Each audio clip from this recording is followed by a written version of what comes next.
बिस्मिल्लाहिर्रहमानिर्रहीम। अस्सलामुअलैकुम दोस्तों, उम्मीद आप सब खैरियत से होंगे।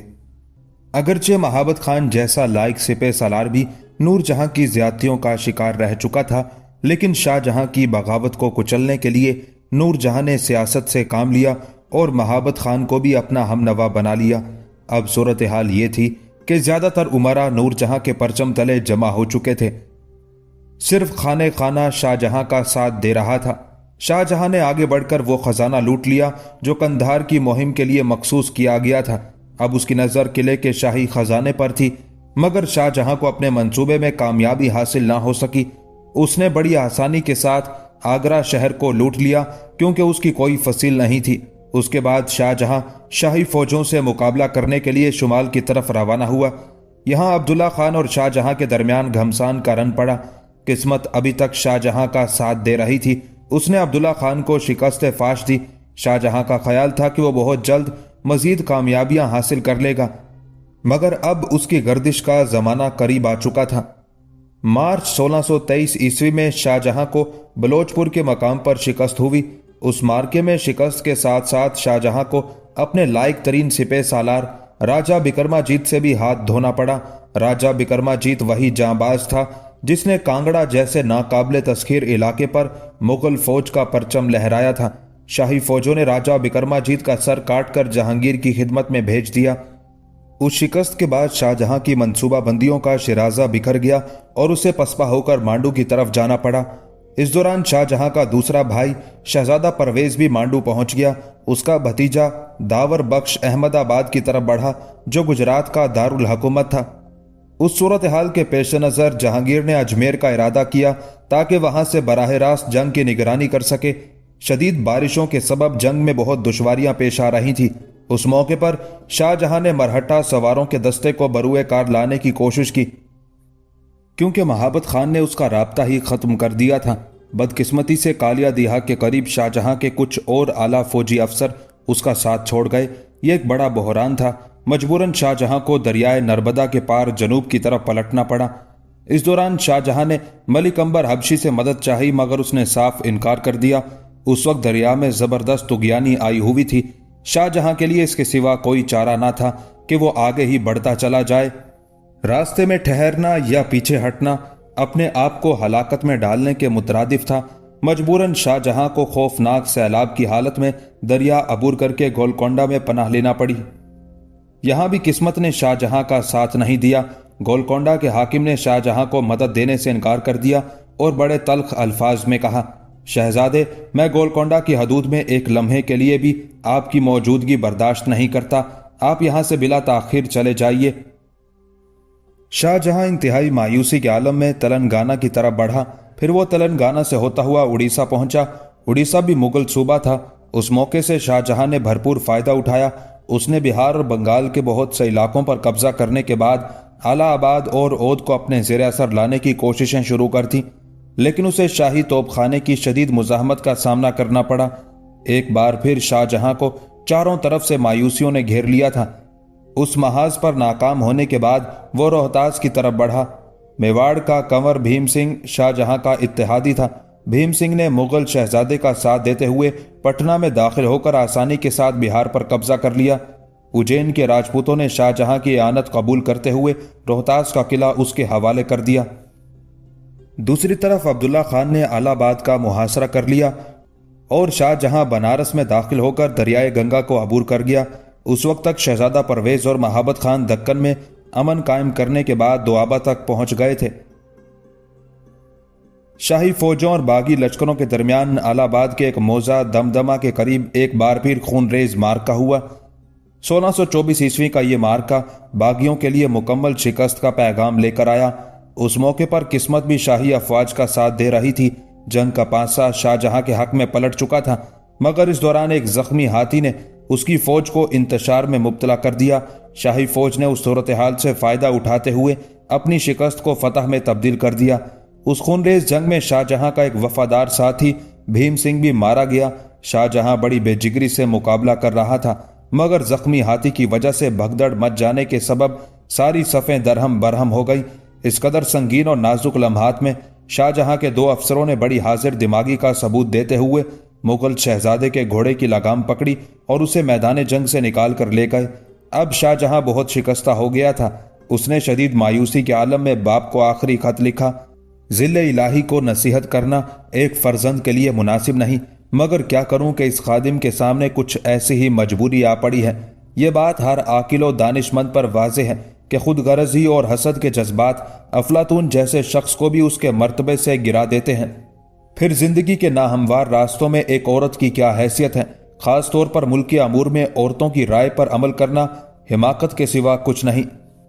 ये नाचीज आज तक इस गलत फहमी में मुब्तला रहा कि उसकी हकीर खिदमात का कुछ ना कुछ सिला जरूर दिया जाएगा, मगर आज सूरत हाल ये है कि मेरी तमाम कुर्बानियों को नजरअंदाज कर दिया गया है और एक औरत के कहने पर शाही अफवाज मेरे साथ दुश्मनों जैसा सलूक कर रही है। मेरी जागीरें जब्त करके उस शख्स को दे दी गई जो उस इनायात शाही का हरगिज़ सजावार नहीं था। अगर आलम पनाह अपनी आंखों से हालात का जायजा लें और अपने दिमाग से सोचें तो इस सरकश व बागी फर्जंद में महबूबियत के तमाम आसार नजर आ जाएंगे। अभी वक्त है कि जिले इलाही अपने फैसलों पर नजर सानी कर लें और अपनी ज़ात को इस औरत के जाल से आज़ाद कर लें जो ज़ाती मफाद के लिए अजीम मुगल सल्तनत से एक खौफनाक खेल खेल रही है। आपका नापसंदीदा और दूर अफ्तादा फर्जंद शाहजहां। जहांगीर ने उस बेटे का खत पढ़ा जो कभी तस्कीर फतह की रोशन अलामत समझा जाता था। आज वही बेटा शिकस्त व नाकामी के नरगे में घिरा हुआ बाप के इंसाफ को आवाज दे रहा था। बाज लोगों का ख्याल था कि शाहजहां का ये खत बाप के दिल में किसी न किसी हद तक गुदाज पैदा कर देगा, मगर जहांगीर ने एक लफ्ज का भी असर कबूल नहीं किया और बाआवाज़ बुलंद तमाम दरबारी उमारा के सामने कहा, हम हिंदुस्तान की हुकूमत एक जामे शराब के बदले नूर जहां के हाथों फरोख्त कर चुके हैं। जिसे हमारी तवज्जो दरकार है उस पर लाजिम है कि वो दिलो जान से मलिका आलिया की इयानत करे। हिंदुस्तान की किस्मत का फैसला हो चुका था और नूर जहां को उसी दिन का इंतजार था। जहांगीर के दिलो दिमाग पर कब्जा हासिल करने में उसे बड़ी दुश्वारियां पेश आई थी, मगर किसी न किसी तरह वो अपनी मंजिल पर पहुंचने में कामयाब हो चुकी थी। जहांगीर का यह ऐलान सुनने के बाद अरसलान बेग खुशी से पागल हो गया था। शाहजहां और अर्जुमंद बानों की दरबदरी ने उसके इंतकामी जज्बात को बहुत तस्कीन पहुंचाई थी। वह उसी सरशारी के आलम में आत्माराम के पास पहुंचा और चीख कर बोला, ज्ञानी, आज मेरा ख्वाब शर्मिंदा ताबीर हो गया। शिद्दत जज्बात से अरसलान बेग की आवाज कांप रही थी। अब अर्जुमंद और शाहजहां जिल्लत व नाकामी की मंजिल के मुसाफिर हैं।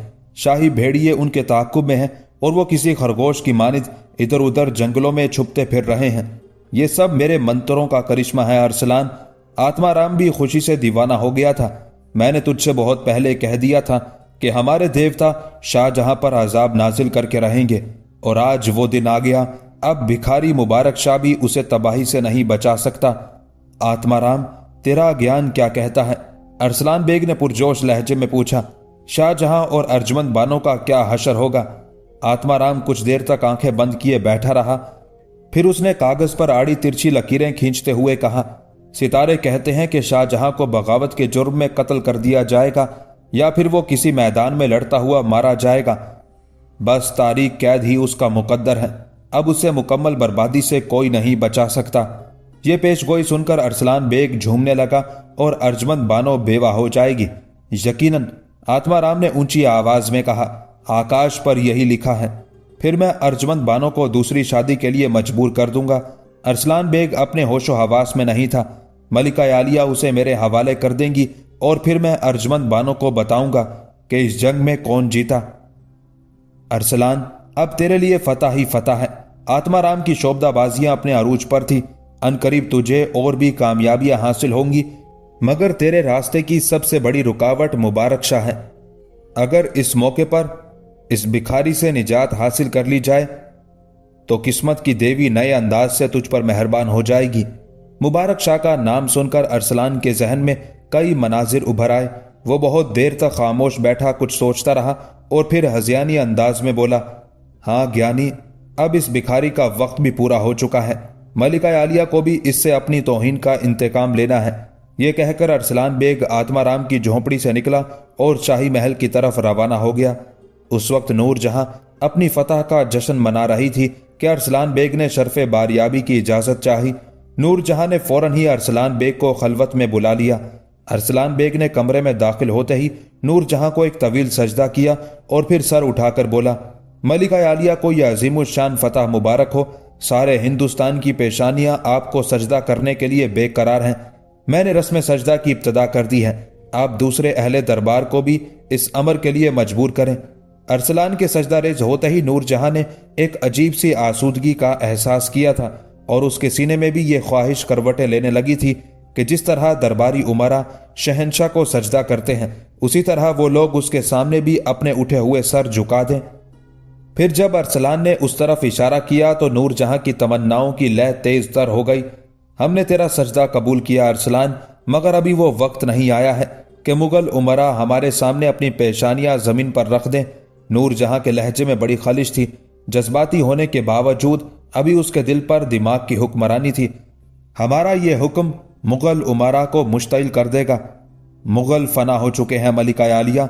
अरसलान बदतरीन अंदाज में नूरजहां की खुशामद कर रहा था। अब हिंदुस्तान पर नूरजहां की हुकूमत है।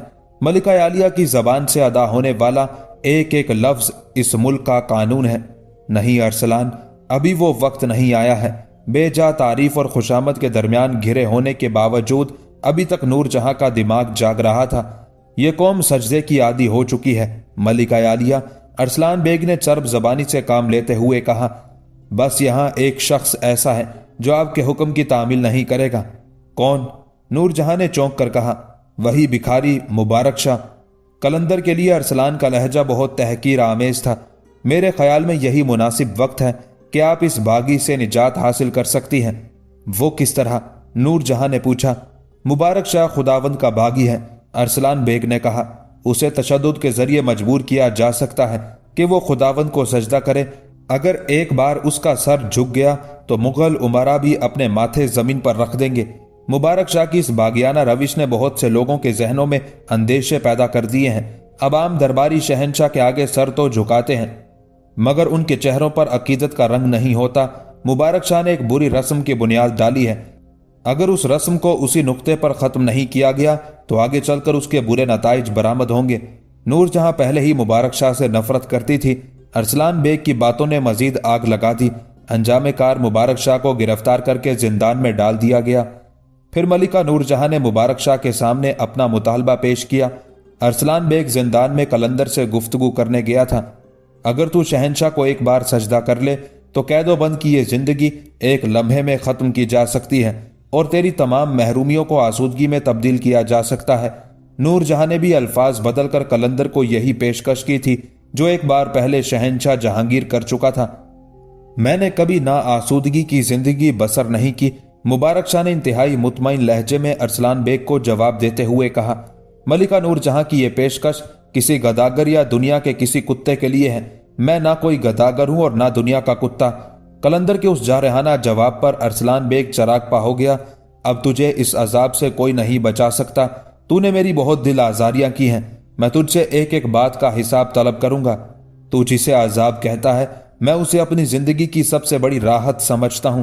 मुबारक शाह के होंठों पर एक अजीब सी मुस्कुराहट उभर आई थी। तू मुझसे किस चीज का हिसाब तलब करेगा? ये तौफीक तो तेरी मलिका और शहंशाह को भी हासिल नहीं। अरसलान बेग पेचोताब खाता हुआ चला गया और फिर उसने नूरजहां के सामने रंग आमेजी के साथ सारा वाकया बयान कर दिया। नूरजहां अपनी ये तौहीन बर्दाश्त ना कर सकी और उसने ये हुक्म जारी कर दिया कि मुबारक शाह पर उस वक्त तक तशद्दुद किया जाए जब तक वो शहंशाह को सजदा करने पर आमादा ना हो जाए। कलंदर के नातवां जिस्म पर पूरी ताकत के साथ ताजियाने बरसाए गए।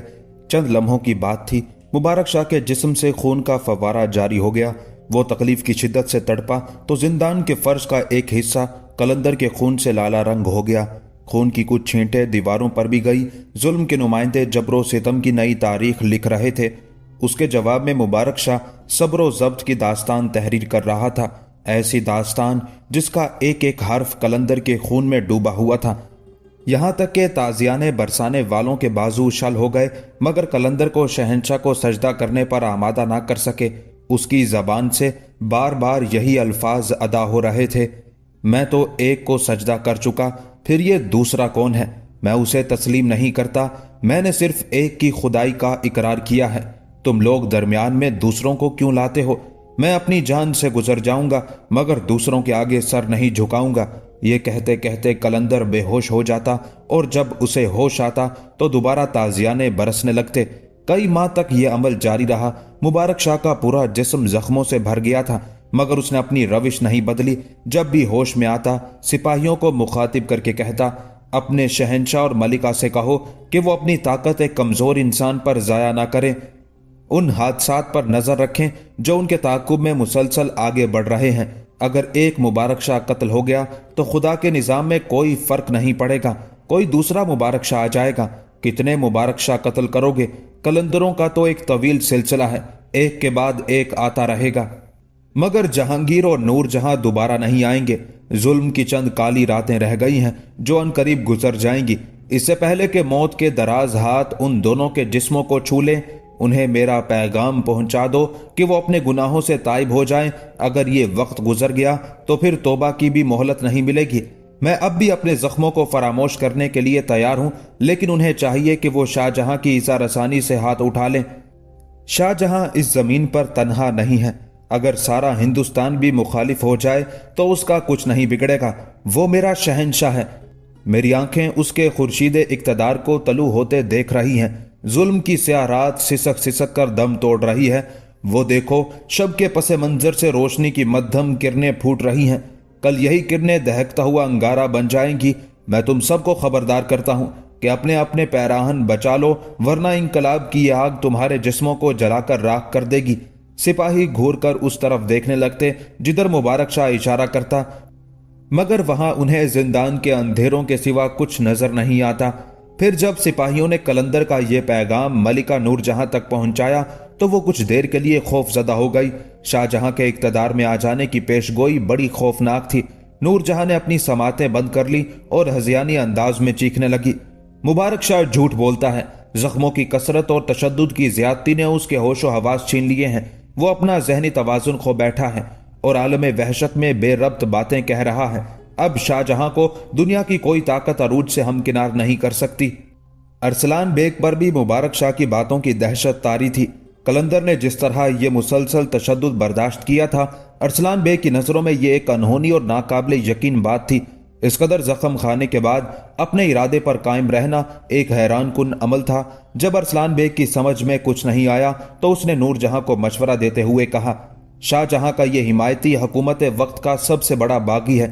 इसे इसके जुर्म की इबरतनाक सजा मिलनी चाहिए। नूरजहां परेशान नजरों से अरसलान की तरफ देखने लगी।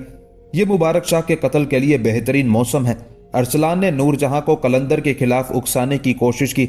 जहां मैदान जंग में हर तरफ इंसानी सर कट कट कर गिर रहे हैं, वहां मुबारक शाह का सर भी तन से जुदा हो गया तो कोई फर्क नहीं पड़ेगा। मैंने अंदाजा किया है कि यह शख्स स्याह जबान रखता है। अगर इसकी जबान नहीं काटी गई तो हुकूमत के खिलाफ की जाने वाली पेशगोई दुरुस्त भी साबित हो सकती है। नहीं अरसलान, नूरजहां ने घबराए हुए लहजे में कहा, अभी मुबारक शाह को जिंदान के अंधेरों में पड़ा रहने दो। जिस रोज शाहजहां अपने अंजाम को पहुंचे उसी दिन कलंदर को भी कत्ल कर दिया जाए। नूरजहां मुबारक शाह की बातें सुनकर दहशत ज़दा हो गई थी, इसलिए कलंदर के कत्ल का हुक्म जारी ना कर सकी। दूसरी तरफ शाहजहां को हर महाज पर शिकस्त हो रही थी। अब उसके पास मायूसियों के सिवा कुछ नहीं था। अगरचे बाद में मलिक अंबर हबशी ने भी शाहजहां से इत्तेहाद कर लिया था, मगर खुद उसके सिपह सलारों की गद्दारी ने उसे ये बुरे दिन दिखाए। उसी मार का आराई के दौरान खाने खाना का बेटा दुराब खान भी गद्दारी कर गया, जिसे बाद में कत्ल कर दिया गया। गर्दिश रोजो शब से घबराकर शाहजहां इंतहाई शिकस्ता दिली के साथ बिरार की तरफ बढ़ा। इस दौरान एक और तकलीफदेह वाकया पेश आया जिसने शाहजहां की पूरी बिसात ही उलट कर रख दी। शाहजहां के सबसे लायक सिपह सलार अब्दुल्ला खान ने उसके सामने अपनी तलवार तोड़ दी। ये क्या है अब्दुल्ला खान? शाहजहां ने परेशान लहजे में पूछा। साहिब आलम, अब मैं बहुत थक गया हूं, अब्दुल्ला खान ने जवाब देते हुए कहा। कहीं ऐसा तो नहीं कि मुसलसल शिकस्तों पसपाई ने तुमसे तुम्हारे हौसले छीन लिए हैं? शाहजहां ने सवाल किया। ऐसा ही समझ लीजिए। अब्दुल्ला खान का लहजा बुझा बुझा था। हमें अपनी समात पर यकीन नहीं आता, शाहजहां ने हैरान होकर कहा। यह उस अब्दुल्ला खान का लहजा नहीं हो सकता जो हमेशा आफात व मसाइब की तलाश में रहा करता था। यह तो किसी और अब्दुल्ला खान की आवाज है। साहिब आलम, बढ़ते हुए बुढ़ापे ने मेरे बाजुओं की ताकत छीन ली है। अब्दुल्ला खान ने अपना दामन बचाते हुए कहा। दस्तो बाजू की ताकत के बगैर जंग में हिस्सा लेना कार्य अबस है। नहीं अब्दुल्ला खान, ये तुम्हारे अल्फाज नहीं हैं। शाहजहां ने शदीद हैरत के आलम में कहा, यह तो कोई और बोल रहा है। आखिर अब्दुल्ला खान ने अपने दिल की बात कह दी। साहिब आलम, अब मैं इस कुश्तो खून में मजीद हिस्सा नहीं ले सकता। अब्दुल्ला खान बहुत उदास नजर आ रहा था। मेरा ख्याल था कि जंग का यह तूफान किसी बड़ी तबाही के बगैर गुजर जाएगा, मगर मौत की आंधी के झोंके दम बदम तेज होते जा रहे हैं। आपने देखा होगा कि इस आंधी में कैसे कैसे तनावर दरख्त गिर गए। काश जिले इलाही अपने फैसले पर नजर सानी कर लेते और एक हकदार को खुशदिली के साथ उसका हक दे देते, मगर यह ख्वाब शर्मिंदा ताबीर ना हो सका। सियासी अमूर में मलिका आलिया की मुदाखलत बड़ी तकलीफ दे अमल है। अब इस अमल को किसी तरह रोका नहीं जा सका। हर गुजरने वाला दिन बता रहा है कि एक औरत हिंदुस्तान के तमाम मर्दाने शुजा को अपनी जिदों के मक्तल में ले जाकर उनके सर नीलाम कर देगी। मैं मौत से नहीं घबराता साहिब आलम, मगर यह सूरत हाल भी बर्दाश्त नहीं होती कि दोनों तरफ से अपना ही जिया हो रहा हो। तमाम ताल्लुकात में शिगाफ पड़ चुके हैं और सारी रिश्तेदारियां दो हिस्सों में तकसीम हो चुकी हैं। अब मुझसे ये जांकुदाज मंजर नहीं देखा जाता। जहां तक मेरी जात का ताल्लुक है तो मैं आखिरी सांस तक आपका वफादार रहूंगा।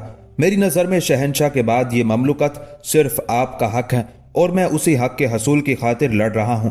अब्दुल्ला, तुम अपना फैसला वापस ले सकते हो। शाहजहां ने अपने सिपह सलार को समझाते हुए कहा। नहीं शहजादे, अब इस बूढ़े के बिछड़ जाने का वक्त आ गया है। अब्दुल्ला खान बहुत उदास नजर आ रहा था। मैंने तर्क दुनिया का फैसला कर लिया है।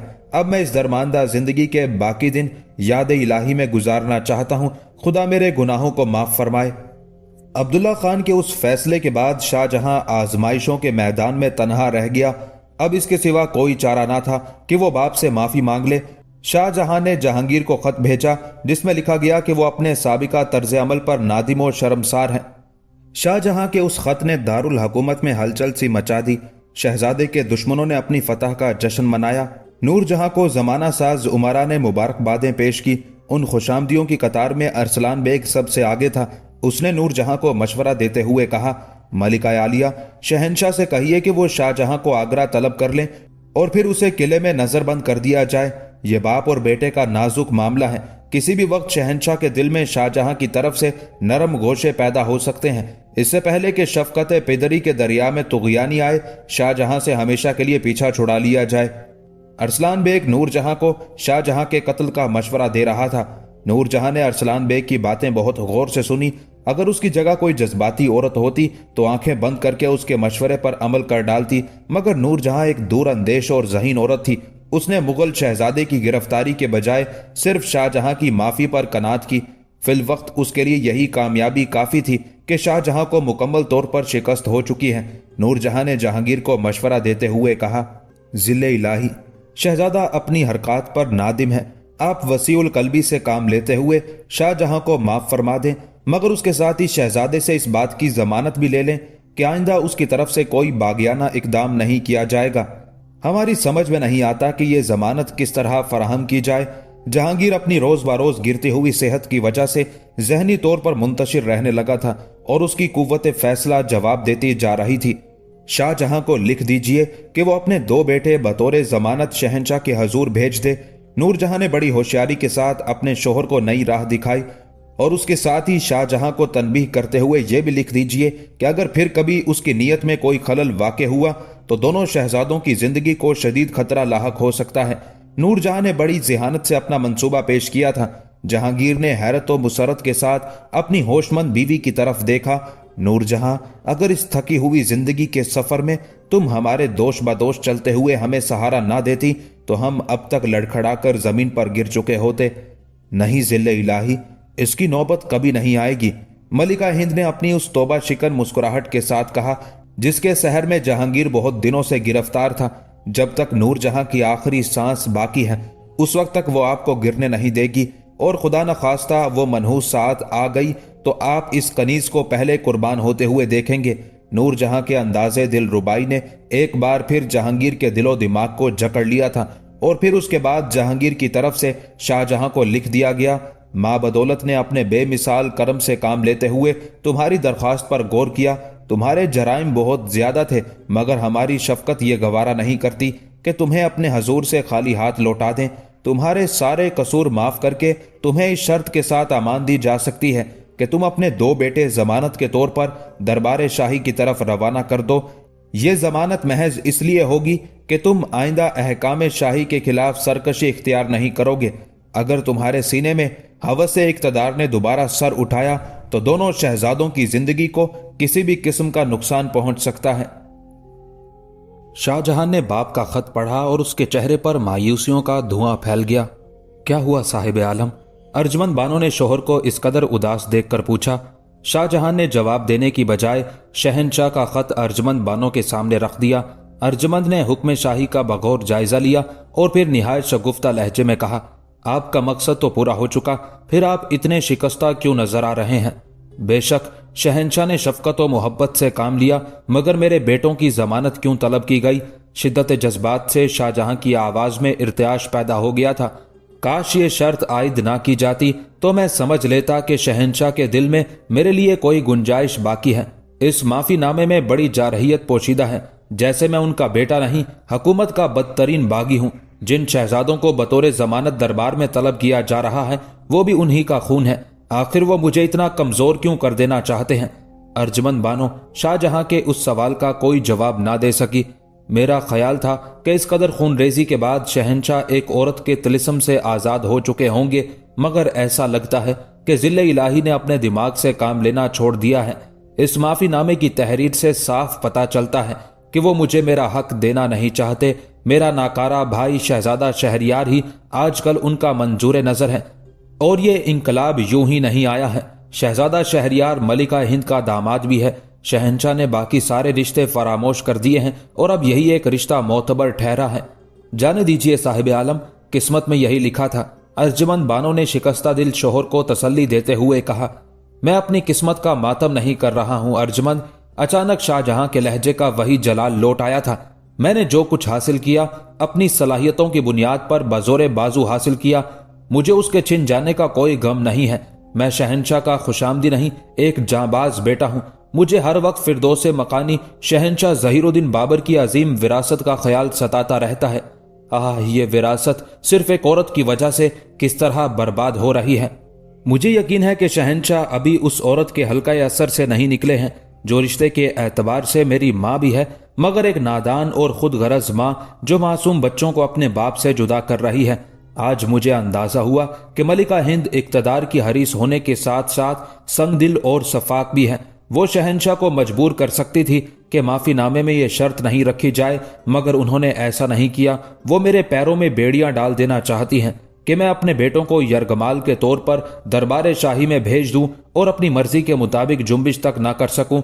आप शहनशाह की शर्त को फौरन तस्लीम कर लीजिए, अर्जुमंद बानो ने पुरजोश लहजे में कहा। मुझे औलाद से ज्यादा आपकी जिंदगी अजीज है। ये तो सिर्फ 2 बेटों की शर्त है। अगर जिले इलाही मेरी तमाम औलादों को जमानत के तौर पर तलब करें तो उन्हें एक लम्हे की ताखीर के बगैर भेज दीजिए। शाहजहां अपनी बीवी के उस तर्ज कलाम पर हैरान रह गया। साहिब आलम, आप ताखीर ना कीजिए। अर्जुमंद बानो बार बार इसरार कर रही थी। मेरे तमाम बच्चे आपकी इज्जत व वकार पर कुर्बान। बेशक ये सब की सब आपकी निशानियां हैं, मगर जब आप ही ना रहे तो फिर मैं इन निशानियों का क्या करूंगी?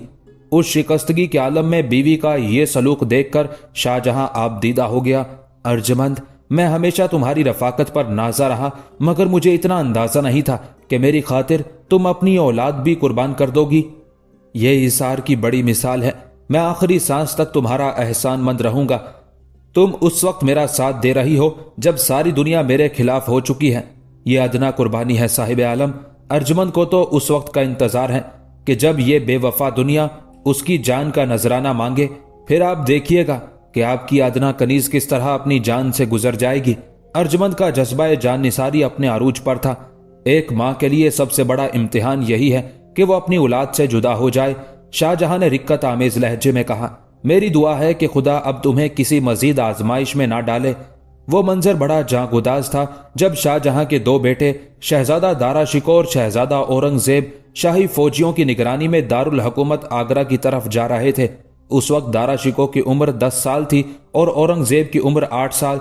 रवानगी से कबल दोनों बच्चों ने अपने माँ बाप से पूछा था कि वो कहाँ जा रहे हैं। जवाब में अर्जुमंद बानो ने कहा था, तुम दोनों अपने मोहतरम दादा से मिलने आगरा जा रहे हो। शहंशाह तुम्हें देखने के लिए बहुत बेकरार हैं। बच्चों को रुखसत करते वक्त अर्जमंद बानो के चेहरे पर ना अक्से मलाल था और ना जबान में कोई लड़खड़ाहट। उसने गैर मामूली सब्र जब्त का मुजाहरा किया था। फिर जब दारा और औरंगजेब आंखों से ओझल हो गए तो आंसुओं के चंद कतरों ने उसके रुखसार को भिगो दिया था, मगर होंठों पर शोरे फोगा नहीं था। शाहजहां ने घबराकर उसे तसल्ली देने के लिए अपना हाथ आगे बढ़ाया तो अर्जमंद ने शोहर के शाने पर सर रख दिया। नहीं साहिब आलम, मैं औलाद की जुदाई का मातम नहीं कर रही हूं। यह तो दिल पर छाया हुआ हल्का सा गुबार था जो आंखों से बरस गया।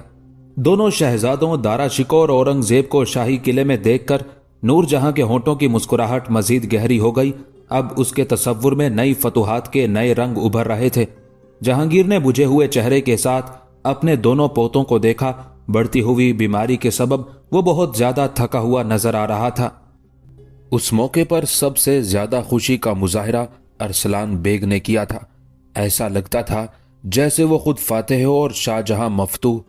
औरंगजेब और दारा के किले में दाखिल होने के बाद अरसलान बेग मुबारक शाह के पास पहुंचा और बड़े तहकीर आमेज लहजे में कहने लगा, तेरे महबूब की जिंदगी के दिन पूरे हो चुके हैं।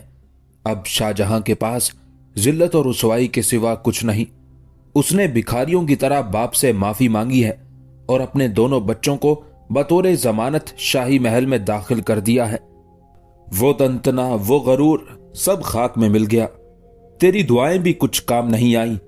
अरसलान बेग की बातों के जवाब में कलंदर कुछ नहीं बोला, बस खोई खोई नजरों से सर उठाकर उस शख्स की तरफ देखा जो शाही फौजों की कामयाबी को अपनी फतह समझकर कैद खाने में रक्स कर रहा था। आखिर तेरी दुआएं किस काम आई? तू तो महज एक शोबदाबाज है और शाहजहां के इक्तदार के साथ तेरी शोबदाबाजी के दिन भी पूरे हो चुके हैं।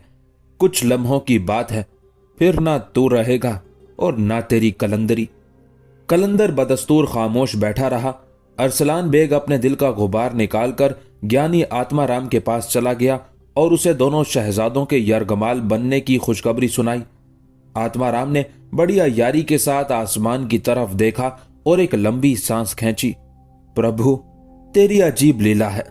अपने दासों को कैसी अजीब प्रतीक्षा कराता है, मगर जब देने पर आता है तो बेहिसाब देता है। मेरी कितनी रातें आकाश को तकते हुए गुजर गई, मगर तेरी कृपा का द्वार खुलता ही नहीं था। अब ये द्वार खुला है तो चारों ओर दिया की वर्षा हो रही है। मैं इस पानी में सर से पांव तक भीग गया हूं। भगवान, तू तो अंतर्यामी है। मैं कितनी रातों से सुख की नींद नहीं सोया हूं। अब तूने मेरे मन का बोझ उतार दिया है। अपनी अपार शक्ति से शाहजहां को मौत की नींद सुला दे कि वो मेरे रास्ते की सबसे बड़ी रुकावट है। ज्ञानी आत्माराम ऐसे शख्स की मौत के लिए दुआएं मांग रहा था जो तमाम हिंदुस्तान के साथ रवादारी से पेश आता था और जिसके इत्तेहादियों में भीम सिंह और राजा बिक्रमाजीत जैसे राजपूत शामिल थे। ज्ञानी आत्माराम शाहजहां से महज इसलिए खफा रहा था कि वो अपने बाप और दादा की हिंदुआना रस्मों से बेजार था।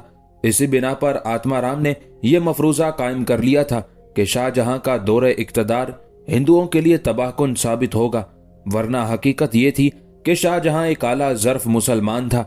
उसने मजहब की आड़ लेकर कभी किसी की दिल आजारी नहीं की। अलबत्ता वो आत्माराम जैसे शोबदाबाज इंसानों का सख्त दुश्मन था। वो अपनी जिंदगी में सख्त मेहनत का आदी था और ऐसे लोगों को नापसंद करता था जो मखलूक खुदा को बेवकूफ बनाकर अपनी रोटी हासिल करते थे। शाहजहां के उन्हीं नजरियात की वजह से आत्माराम जैसे शोबदाबाज और जादूगर हर वक्त सहमे रहते थे और दिन रात मुगल शहजादे की मौत की दुआ करते थे। शाहजहां की शिकस्त की खबर सुनकर आत्माराम बहुत खुश था और शाही फौजों की उस कामयाबी को अपने देवताओं की कामयाबी समझ रहा था। बहुत देर तक आसमान की तरफ देखने और प्रार्थना करने के बाद अरसलान बेग से मुखातिब हुआ। अब तेरा दौर आ गया है अरसलान। जो कुछ चाहेगा वही होगा और जो कुछ मांगेगा वही मिलेगा। मैं शाहजहां की मौत चाहता हूं और फिर उस भिखारी की मौत जिसने तेरे सारे मंत्रों को नाकारा बना दिया था, जिसके नतीजे में अर्जमंद मुझसे बिछड़ गई थी। वो जमाना और था अरसलान। ज्ञानी आत्माराम ने अपनी शिकस्त पर पर्दा डालते हुए कहा, मेरे मंत्र नाकाम नहीं हुए थे। वो सितारों की चाल थी जिसने मुबारक शाह को मौत से बचा लिया था। अब सितारे क्या कहते हैं ज्ञानी? अरसलान बेग ने पुरजोश लहजे में पूछा। तमाम सितारे तेरी मुवाफकत में गर्दिश कर रहे हैं, ज्ञानी आत्माराम ने कहा। अब अगर तू किसी पत्थर को भी छू लेगा तो वो सोने का ढेर बन जाएगा। आज फतह का झंडा तेरे हाथों में है, जिस अंदाज से चाहे लहरा दे, कोई तुझे रोकने वाला नहीं। ज्ञानी आत्माराम की गुमराहकुन बातों, शाहजहां की शिकस्त और नूरजहां के बढ़ते हुए असरात ने अरसलान बेग को पागल बना दिया था। वो बड़ी आजादी के साथ मुबारक शाह कलंदर और हिंदुस्तान के दूसरे सूफियों को अपनी तनकीद का निशाना बनाने लगा। हिंदुस्तान के ये सूफी तरक्की की राह में सबसे बड़ी रुकावट हैं। हुकूमत वक्त से बगावत करना इन्होंने अपना पेशा बना लिया है, ताकि इस तरह इनकी दुकानें चमक सकें और ये नजरो नियाज के बहाने आम लोगों की रोटियों पर गुजर औकात कर सकें। जहांगीर के दरबारी उमरा अरसलान बेग की ये तकलीफ दे बातें सुनकर खामोश हो जाते। उन्हें मालूम था कि अरसलान बेग मलिका आलिया का सबसे बड़ा मुसाहिब है और नूरजहां हिंदुस्तान के साथ साथ जहांगीर के दिलो दिमाग पर भी हुकूमत कर रही है। उसी मजबूरी के तहत दरबारी उमरा अरसलान बेग को बर्दाश्त करते रहे। अरसलान बेग ने उमरा की उस खामोशी का गलत मफहूम लिया और मजीद बेलगाम हो गया। एक दिन किसी अमीर ने अरसलान बेग की मुखालफत करते हुए कहा, तमाम सूफियों का ये मिजाज नहीं होता। वो अवाम की पेश करदा नजरो नियाज जरूरतमंदों में तकसीम कर देते हैं, अपनी जात पर एक जर्रा भी खर्च नहीं करते। फिर उसी अमीर ने हजरत शेख सलीम चिश्ती रहमतुल्लाह अलैह की मिसाल पेश करते हुए कहा, वो भी सूफी थे और जिंदगी भर दुनिया की किसी ताकत से मुतासिर नहीं हुए। इंतहा यह है कि शहनशाह अकबर के सामने भी दस्ते तलब दराज नहीं किया। उनकी दुआओं में बड़ी तासीर थी। शहनशाह अकबर बेउलाद थे। अगर हजरत शेख सलीम चिश्ती रहमतुल्लाह अलैह उनके हक में दुआए खैर ना करते तो हिंदुस्तान का तख्त अपने वारिस के लिए तरसता रहता और कौन जाने कि मुगल सल्तनत का क्या अंजाम होता। अरसलान बेग अपने होशो हवास खो चुका था। हजरत सलीम चिश्ती रहमतुल्लाह अलैह की बुजुर्गाना अजमत को तस्लीम करने के बजाय वो बरहम हो गया और सिलसिला चिश्तिया के अजीम सूफी की शान में भी गुस्ताखाना कलमात अदा करने लगा। दरबारी अमीर खामोशी से उठा और जहांगीर की खलवत में जाकर अर्ज करने लगा, जिल्ले इलाही, हमने इस शख्स की बेहूदगियों को बहुत बर्दाश्त किया, मगर अब वो हद से गुजर चुका है। उसके नजदीक आपके शेख की भी कोई हैसियत नहीं। कमजोरी के बायस जहांगीर बिस्तर पर दराज था, मगर जब शहनशाह ने यह वाकया सुना तो उसके दिलो दिमाग जल उठे। वो हरामकार यहां तक पहुंच गया है। जहांगीर पागलों के से अंदाज में चीखा। दमे की वजह से उसका सांस फूल गया था, मगर वो बिस्तर पर उठकर बैठ गया। उस नापाक जबान को काट कर फेंक दो जिसने हमारे शेख की शान में गुस्ताखी की है। जहांगीर का हुक्म था कि एक जलजला था जिसने ऐवान शाही के दरो दीवार को हिलाकर रख दिया था। कोई सोच भी नहीं सकता था कि नूरजहां का मुंह चढ़ा मुसाहिब इस तरह कहरे जहांगीरी का निशाना बन जाएगा। थोड़ी देर बाद ही शहनशाह ने मलिका नूरजहां को खलवत में तलब किया। दरबार आरास्ता करने का हुक्म दिया जाए, हम बनफ्से नफीस दरबार में शिरकत करेंगे। नूरजहां बहुत ज्यादा परेशान नजर आ रही थी। एक तरफ उसके मोतमदे खास अरसलान बेग की मौत का हुक्म और दूसरी तरफ बिगड़ी हुई सेहत के बावजूद जहांगीर की शाहाना जिद। जिले इलाही, तबीबों का मशवरा है कि आप इस बेआरामी के मुतहम्मिल नहीं हो सकते। नूरजहां ने अपने बीमार शोहर को समझाते हुए कहा, आपकी सेहत जरा बेहतर हो जाए तो दरबार भी आरास्ता कर दिया जाएगा और अरसलान बेग को भी उसके अंजाम तक पहुंचा दिया जाएगा। नहीं मलिका आलिया, हम इस मामले में एक लम्हे की भी ताखीर नहीं कर सकते। शहनशाह की सांसें बेरब्त हो गई थी। अभी हम इतने मजबूर भी नहीं कि अपने पैरों से चलकर तख्ते शाही तक ना जा सके। तबीबों के मशवरे अपनी जगह और हमारे दिल के तकाजे अपनी जगह। उस हरामकार को फौरन हमारे सामने पेश किया जाए। जब नूरजहां को यकीन हो गया कि शहनशाह अरसलान की जान बख्शी नहीं करेंगे तो उसने अपनी जात के हवाले से दरमियान में मुदाखलत की। आलम पन्हा, अरसलान से यह गुनाह नादानिस्तगी की हालत में सरजद हुआ है। नूरजहां ने अपने मुसाहिब खास की वकालत करते हुए कहा, वो अपनी उस गलती पर बहुत पशेमान है। मेरे ख्याल में उसे माफ कर दिया जाए तो बेहतर है। ये तुम कह रही हो मलिका आलिया? जहांगीर ने बरहम लहजे में कहा, क्या तुम नहीं जानती कि हमें अपने शेख से किस कदर अकीदत है? मैं जिले इलाही के जज्बात से वाकिफ हूं, मगर यह सब कुछ अनजाने में हुआ है। नूरजहां मुख्तलिफ हरबे इस्तेमाल करके अरसलान बेग को बचाने की कोशिश कर रही थी। वो महज जबान की एक लग्जिश थी, वरना अरसलान बेग भी हजरत शेख की अजमत व बुजुर्गी को दिल से तस्लीम करता है। नूरजहां ने झूठ बोलकर शहंशाह के गुस्से की आग को ठंडा करना चाहा। हम उसे ऐसी लग्जिश की सजा देना चाहते हैं। शहंशाह की आतिश गजब मुसलसल भड़क रही थी। नादानिस्तगी का गुनाह कुछ और होता है। अगर ऐसा होता तो शायद हम उसे माफ कर देते, मगर हमें बताने वाले ने बताया है कि वो पूरे होशो हवास में गुफ्तगू कर रहा था। हमारे जानिसार ने उसे बहुत समझाया, मगर वो अपने अल्फाज पर कायम रहा और हजरत शेख की शान में पेहम गुस्ताखियां करता रहा। जबान की लग्जिश एक बार होती है और वो बदनसीब हजरत शेख का मर्तबा कम करने के लिए अपने दलाइल पेश करता रहा। तुम फिर भी उसकी इस हरकत को जबान की लग्जिश कहती हो? यह कहकर जहांगीर खड़ा हो गया। नूरजहां ने फौरन आगे बढ़कर शहंशाह के कांधे पर अपना हाथ रख दिया। यह नूरजहां की अदाए खास थी कि जब जहांगीर तख्ते शाही पर जलवा अफरोज होता तो उसके अकब में एक पर्दा खींच दिया जाता। पर्दे के पीछे नूरजहां बैठ जाती और अपना हाथ शहंशाह के कांधे पर रख देती। ये मरमरी और गुदाज हाथ उस वक्त तक जहांगीर के शाने को मस करता रहता जब तक दरबार बर्खास्त ना हो जाता। शहंशाह के जुनूनी इश्क का ये आलम था कि अगर एक लम्हे के लिए भी नूरजहां का हाथ हटता तो वो बेकरार हो जाता। मगर आज नूरजहां के दस्ते हिना रंग का तमाम तिलिस्म बेअसर हो चुका था।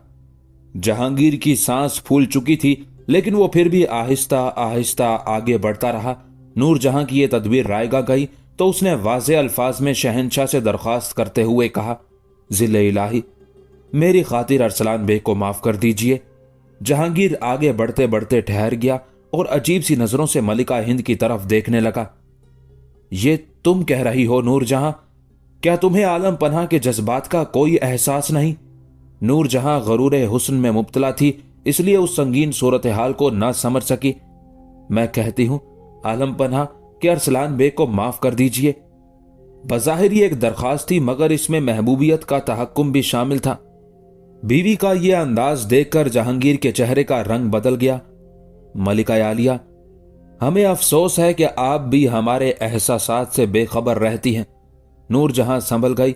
आलम पनाह, ये इस कनीज पर इल्जाम तराशी है कि वो शाह वाला के जज्बात को ना समझ सकी। नूरजहां ने बहुत होशियारी से काम लेते हुए कहा, अगर आप हमारे एहसासात को समझ लेती तो इस तरह उस मुजरिम की सिफारिश ना करती। जहांगीर ने तल्ख लहजे में कहा, वो मुजरिम आपको खुदावंद कहकर पुकारता है। कम से कम आज उसकी उसी खिदमत गुजारी का लिहाज रख लीजिए। नूरजहां मुख्तलिफ बहाने तराश कर अरसलान बेग को बचाना चाहती थी। अगर आपको उस खिदमत गुजारी का एहसास नहीं तो ये सोचकर माफ कर दीजिए कि वो आपकी महरू का खादिम खास है। नूरजहां ने जहांगीर पर एक और जज्बाती हरबा इस्तेमाल किया था, मगर आज शहंशाह पर कोई हवाला असरअंदाज नहीं हो रहा था। अगर वो हमें खुदावंद के बजाय खुदा कहकर भी पुकारता तो हम उसे माफ नहीं करते। जहांगीर का लहजा मजीद गजबनाक हो गया था। वो तो महज तुम्हारा खादिम है, अगर उसकी जगह तुम होती तो हम तुम्हें भी माफ नहीं करते। जहांगीर को बोलने में बहुत दुश्वारी पेश आ रही थी, मगर वो अपने आप पर जबर करके बोल रहा था। किसी दूसरे का क्या जिक्र, अगर हमारी जबान भी लड़खड़ा जाती तो हम अपने आप को भी माफ नहीं करते। अहले दुनिया अपनी आंखों से यह मंजर देख लेते कि खुद हमारी जबान भी हमारे दहन से जुदा हो गई है। यह जुर्म ही ऐसा है कि इसमें माफी की कोई गुंजाइश नहीं। यह कहकर जहांगीर दरबार की तरफ बढ़ा। उस वक्त वो तवील राहदारी से गुजर रहा था। नूरजहां और कई खिदमतगार पीछे पीछे चल रहे थे। दमे के मर्ज ने जहांगीर को किसी काबिल नहीं छोड़ा था। थोड़ी दूर चलने के बाद उसकी सांसें बेरब्त हो गई। जहांगीर के कदम लड़खड़ाए। नूरजहां ने आगे बढ़कर उसे सहारा देने की कोशिश की। शहंशाह रुक गया और उसने आहिस्ता से नूरजहां का हाथ झटक दिया। इस वक्त हमें किसी सहारे की जरूरत नहीं। जहांगीर के चेहरे पर नफरत और गजब का रंग नुमाया था। खिदमतगार लरज कर रह गए और नूरजहां को पहली बार अपनी शिकस्त का एहसास होने लगा। फिर जहांगीर उसी तरह लड़खड़ाता हुआ दरबार तक पहुंचा। तमाम उमरा सहमे हुए थे और बहुत ज्यादा परेशान नजर आ रहे थे। उन्हें यकीन नहीं आ रहा था कि उनका शहंशाह इस कदर कमजोर हो चुका है। तख्त पर चढ़ते हुए जहांगीर के कदम कई बार गैर मुतवाजिन हुए और अहले दरबार को यूं महसूस हुआ कि शहंशाह फर्श पर गिर जाएगा, मगर जहांगीर ने कुव्वत इरादी से काम लेकर लड़खड़ाते हुए जिस्म को संभाला। फिर एक हाथ से तख्ते शाही का पाया पकड़कर अपनी मसनद तक पहुंचा। इस दौरान अहले दरबार की सांसें रुक गई थी। हर शख्स आगे बढ़कर शहंशाह को सहारा देने के लिए बेकरार था, मगर किसी में इतनी हिम्मत नहीं थी कि वो मिजाज शाही के खिलाफ अपनी जगह से जुम्बिश भी कर सके। तख्त पर बैठकर जहांगीर ने कुछ देर के लिए आंखें बंद कर ली। उसकी सांस इस कदर बेरब्त हो चुकी थी कि शहंशाह के लिए बात करना भी दुश्वार था। इतना तवील फासला तय करने से जहांगीर का पूरा जिस्म पसीने में नहा चुका था। जब कुछ हालत संभली तो शहंशाह ने आंखें खोली। अपनी अपनी नशिस्तों पर खड़े दरबारी सजदाए ताजीमी बजा लाने के लिए जमीन बोस हो गए। जहांगीर ने अपने दाएं जानिब खड़े हुए नकीब को हाथ से इशारा किया। दूसरा ही लम्हे पूरा दरबार एक जोरदार आवाज से गूंज उठा। ऐवाने शाही में मौजूद तमाम लोगों को खुशखबरी हो कि शहंशाह के हजूर उनके सजदे कबूल किए गए। उस आवाज की बाजगश्त खत्म होते होते तमाम दरबारी हथेलियों के बल फर्श से उठे और अपनी नशिस्त पर खड़े हो गए। फिर जहांगीर की लरजती हुई आवाज दरबार में गूंजने लगी, उस स्याकार मुजरिम को हमारे सामने पेश किया जाए जिसका पूरा वजूद नापाकियों का एक अंबार है। जहांगीर दिल की ताकत से बोल रहा था। अहले दरबार ने देखा कि शहंशाह कोहनियों का सहारा लेकर आगे की तरफ झुका हुआ है और उसके चेहरे से पसीना टपक टपक कर कालीन में जज्ब हो रहा है। कुछ देर बाद ही अरसलान बेग को जंजीरों में जकड़कर जहांगीर के सामने लाया गया।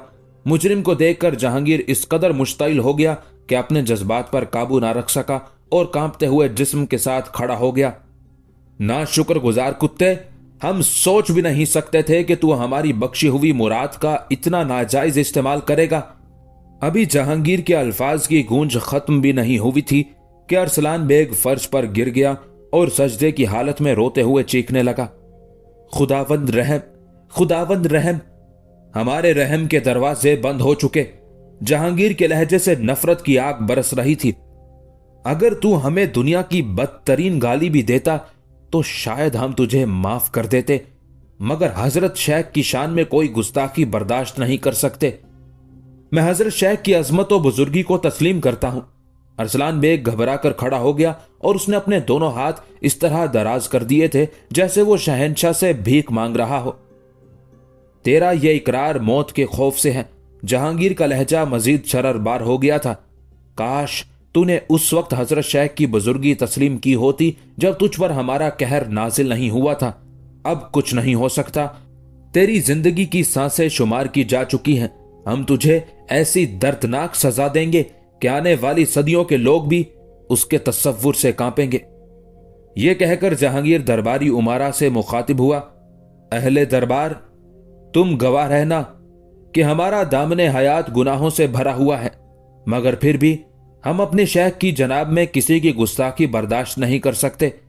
अरसलान बेग तो महज हमारे तलवे चाटने वाला एक खुशामदी कुत्ता है। अगर हमारे किसी बेटे से गुस्ताखी सरजद होती तो हम उससे भी माफ नहीं करते। वो भी इसी तरह सरे दरबार जंजीरों में जकड़ कर लाया जाता। और बेटे का जिक्र भी क्या है, अगर हमारी जबान भी लड़खड़ा जाती तो फिर सारा हिंदुस्तान अपनी आंखों से देख लेता कि हम खुद ही मुजरिमों की कतार में खड़े हो जाते और अपनी इस नापाक जबान को अपने ही हाथ से काट कर फेंक देते। हमारी तो पहचान ही हजरत शेख सलीम चिश्ती रहमतुल्लाह अलैह से है। शेख ने अजराह इनायत हमें अपना नाम बख्शा था, फिर एक गुलाम सलीम अपने आका सलीम की रुसवाई किस तरह बर्दाश्त कर सकता है। आज के बाद से तमाम बाशिंदगाने हिंद को अंदाजा हो जाएगा कि हजरत सलीम चिश्ती रहमतुल्लाह अलैह का यादना खादिम अपने शेख के बारे में किस तरह सोचता है। यह कहकर जहांगीर मसनद शाही पर बैठ गया। अहले दरबार के जिस्मों पर लर्जा तारी था और अरसलान बेग किसी दहशत ज़दा बच्चे की तरह फर्श पर पड़ा हुआ मचल रहा था। खुदावंद रहम, खुदावंद रहम। अरसलान की चीखों से पूरा दरबार गूंज रहा था। मलिका नूरजहां ने अपने मुसाहिब खास की जान बचाने के लिए आखिरी हरबे के तौर पर मुदाखलत की और खामोशी से जहांगीर के शाने पर हाथ रख दिया। यह वो हाथ था जिसके गुदाज को महसूस करते ही जहांगीर पुरसकून हो जाता था, मगर आज नूरजहां के दस्ते हिनाई में वो तासीर नहीं थी। इस हरामकार की गर्दन में सुराख करके जबान बाहर निकाल दो ताकि मखलूक खुदा अपनी जागती आंखों से देख ले कि अदले जहांगीरी क्या है। फिर जैसे ही जहांगीर के कहरनाक हुक्म की गूंज खत्म हुई, कई सिपाहियों ने अरसलान बेग को खींचकर दरबार से बाहर ले जाने लगे।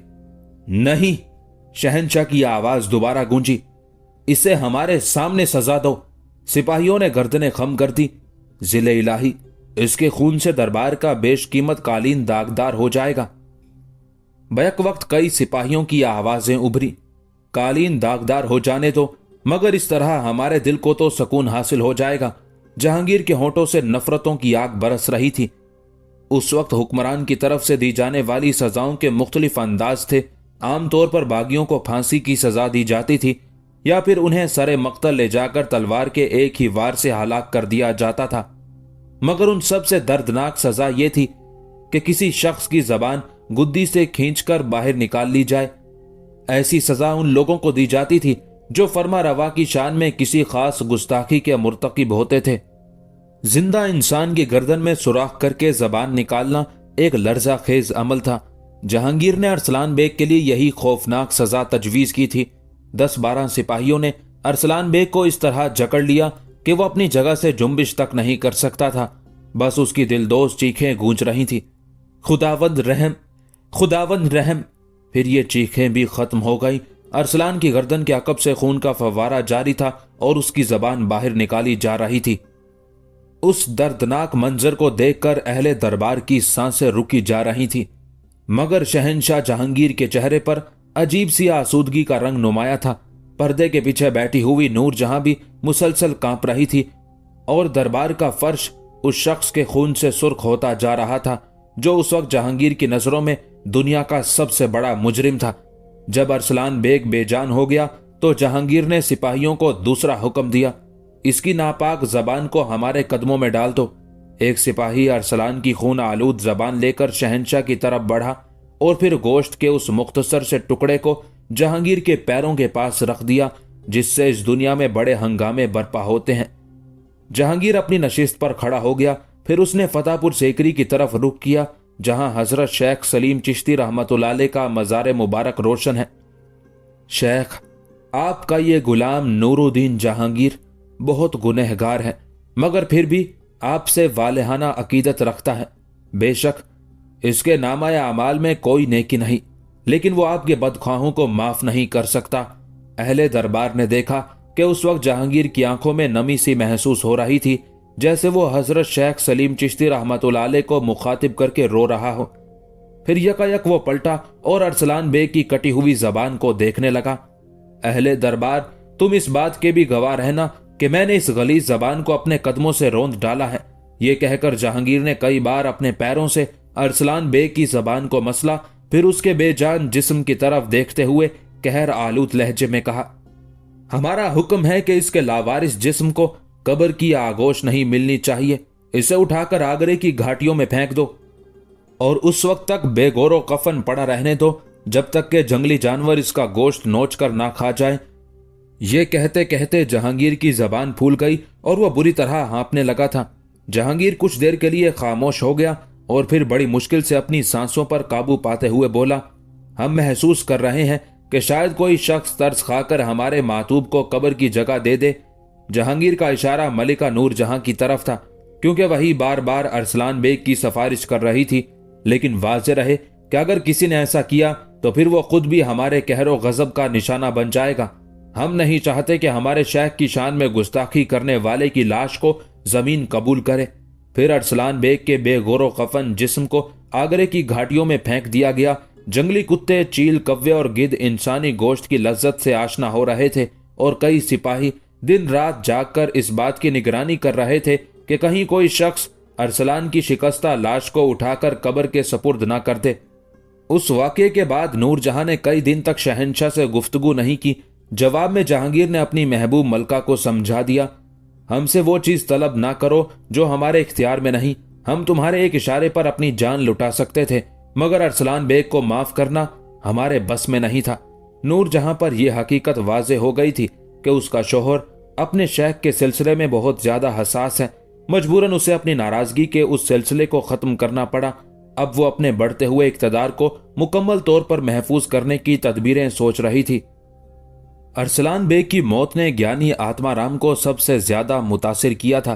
कई दिन तक वो उस खौफ से सो भी नहीं सका था कि कहीं मरने से पहले अरसलान बेग ने शहंशाह के सामने उसका नाम जाहिर ना कर दिया हो।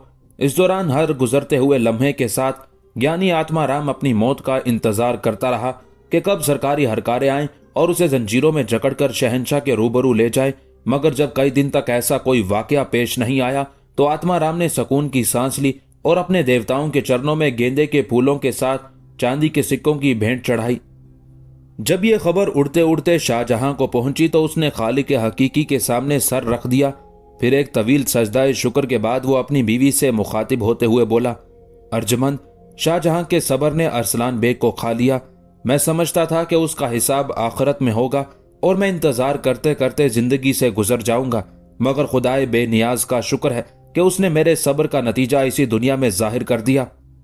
क्या हुआ साहिब आलम? अर्जुमंद बानो ने घबराए हुए लहजे में पूछा। जिले इलाही ने अरसलान बेग को ऐसी दर्दनाक सजा दी है कि रहती दुनिया तक उसकी मिसाल कायम रहेगी। शिद्दत जज्बात से शाहजहां की आवाज लरज रही थी। मगर आप उसकी मौत पर इतने खुश क्यों हैं? अर्जुमंद बानो ने हैरान होकर कहा। उसकी ये तो गलती थी कि वो मेरी तलब रखता था और उसने मेरे और आपके दरमियान कुछ बदगुमानियां पैदा करने की कोशिश की थी।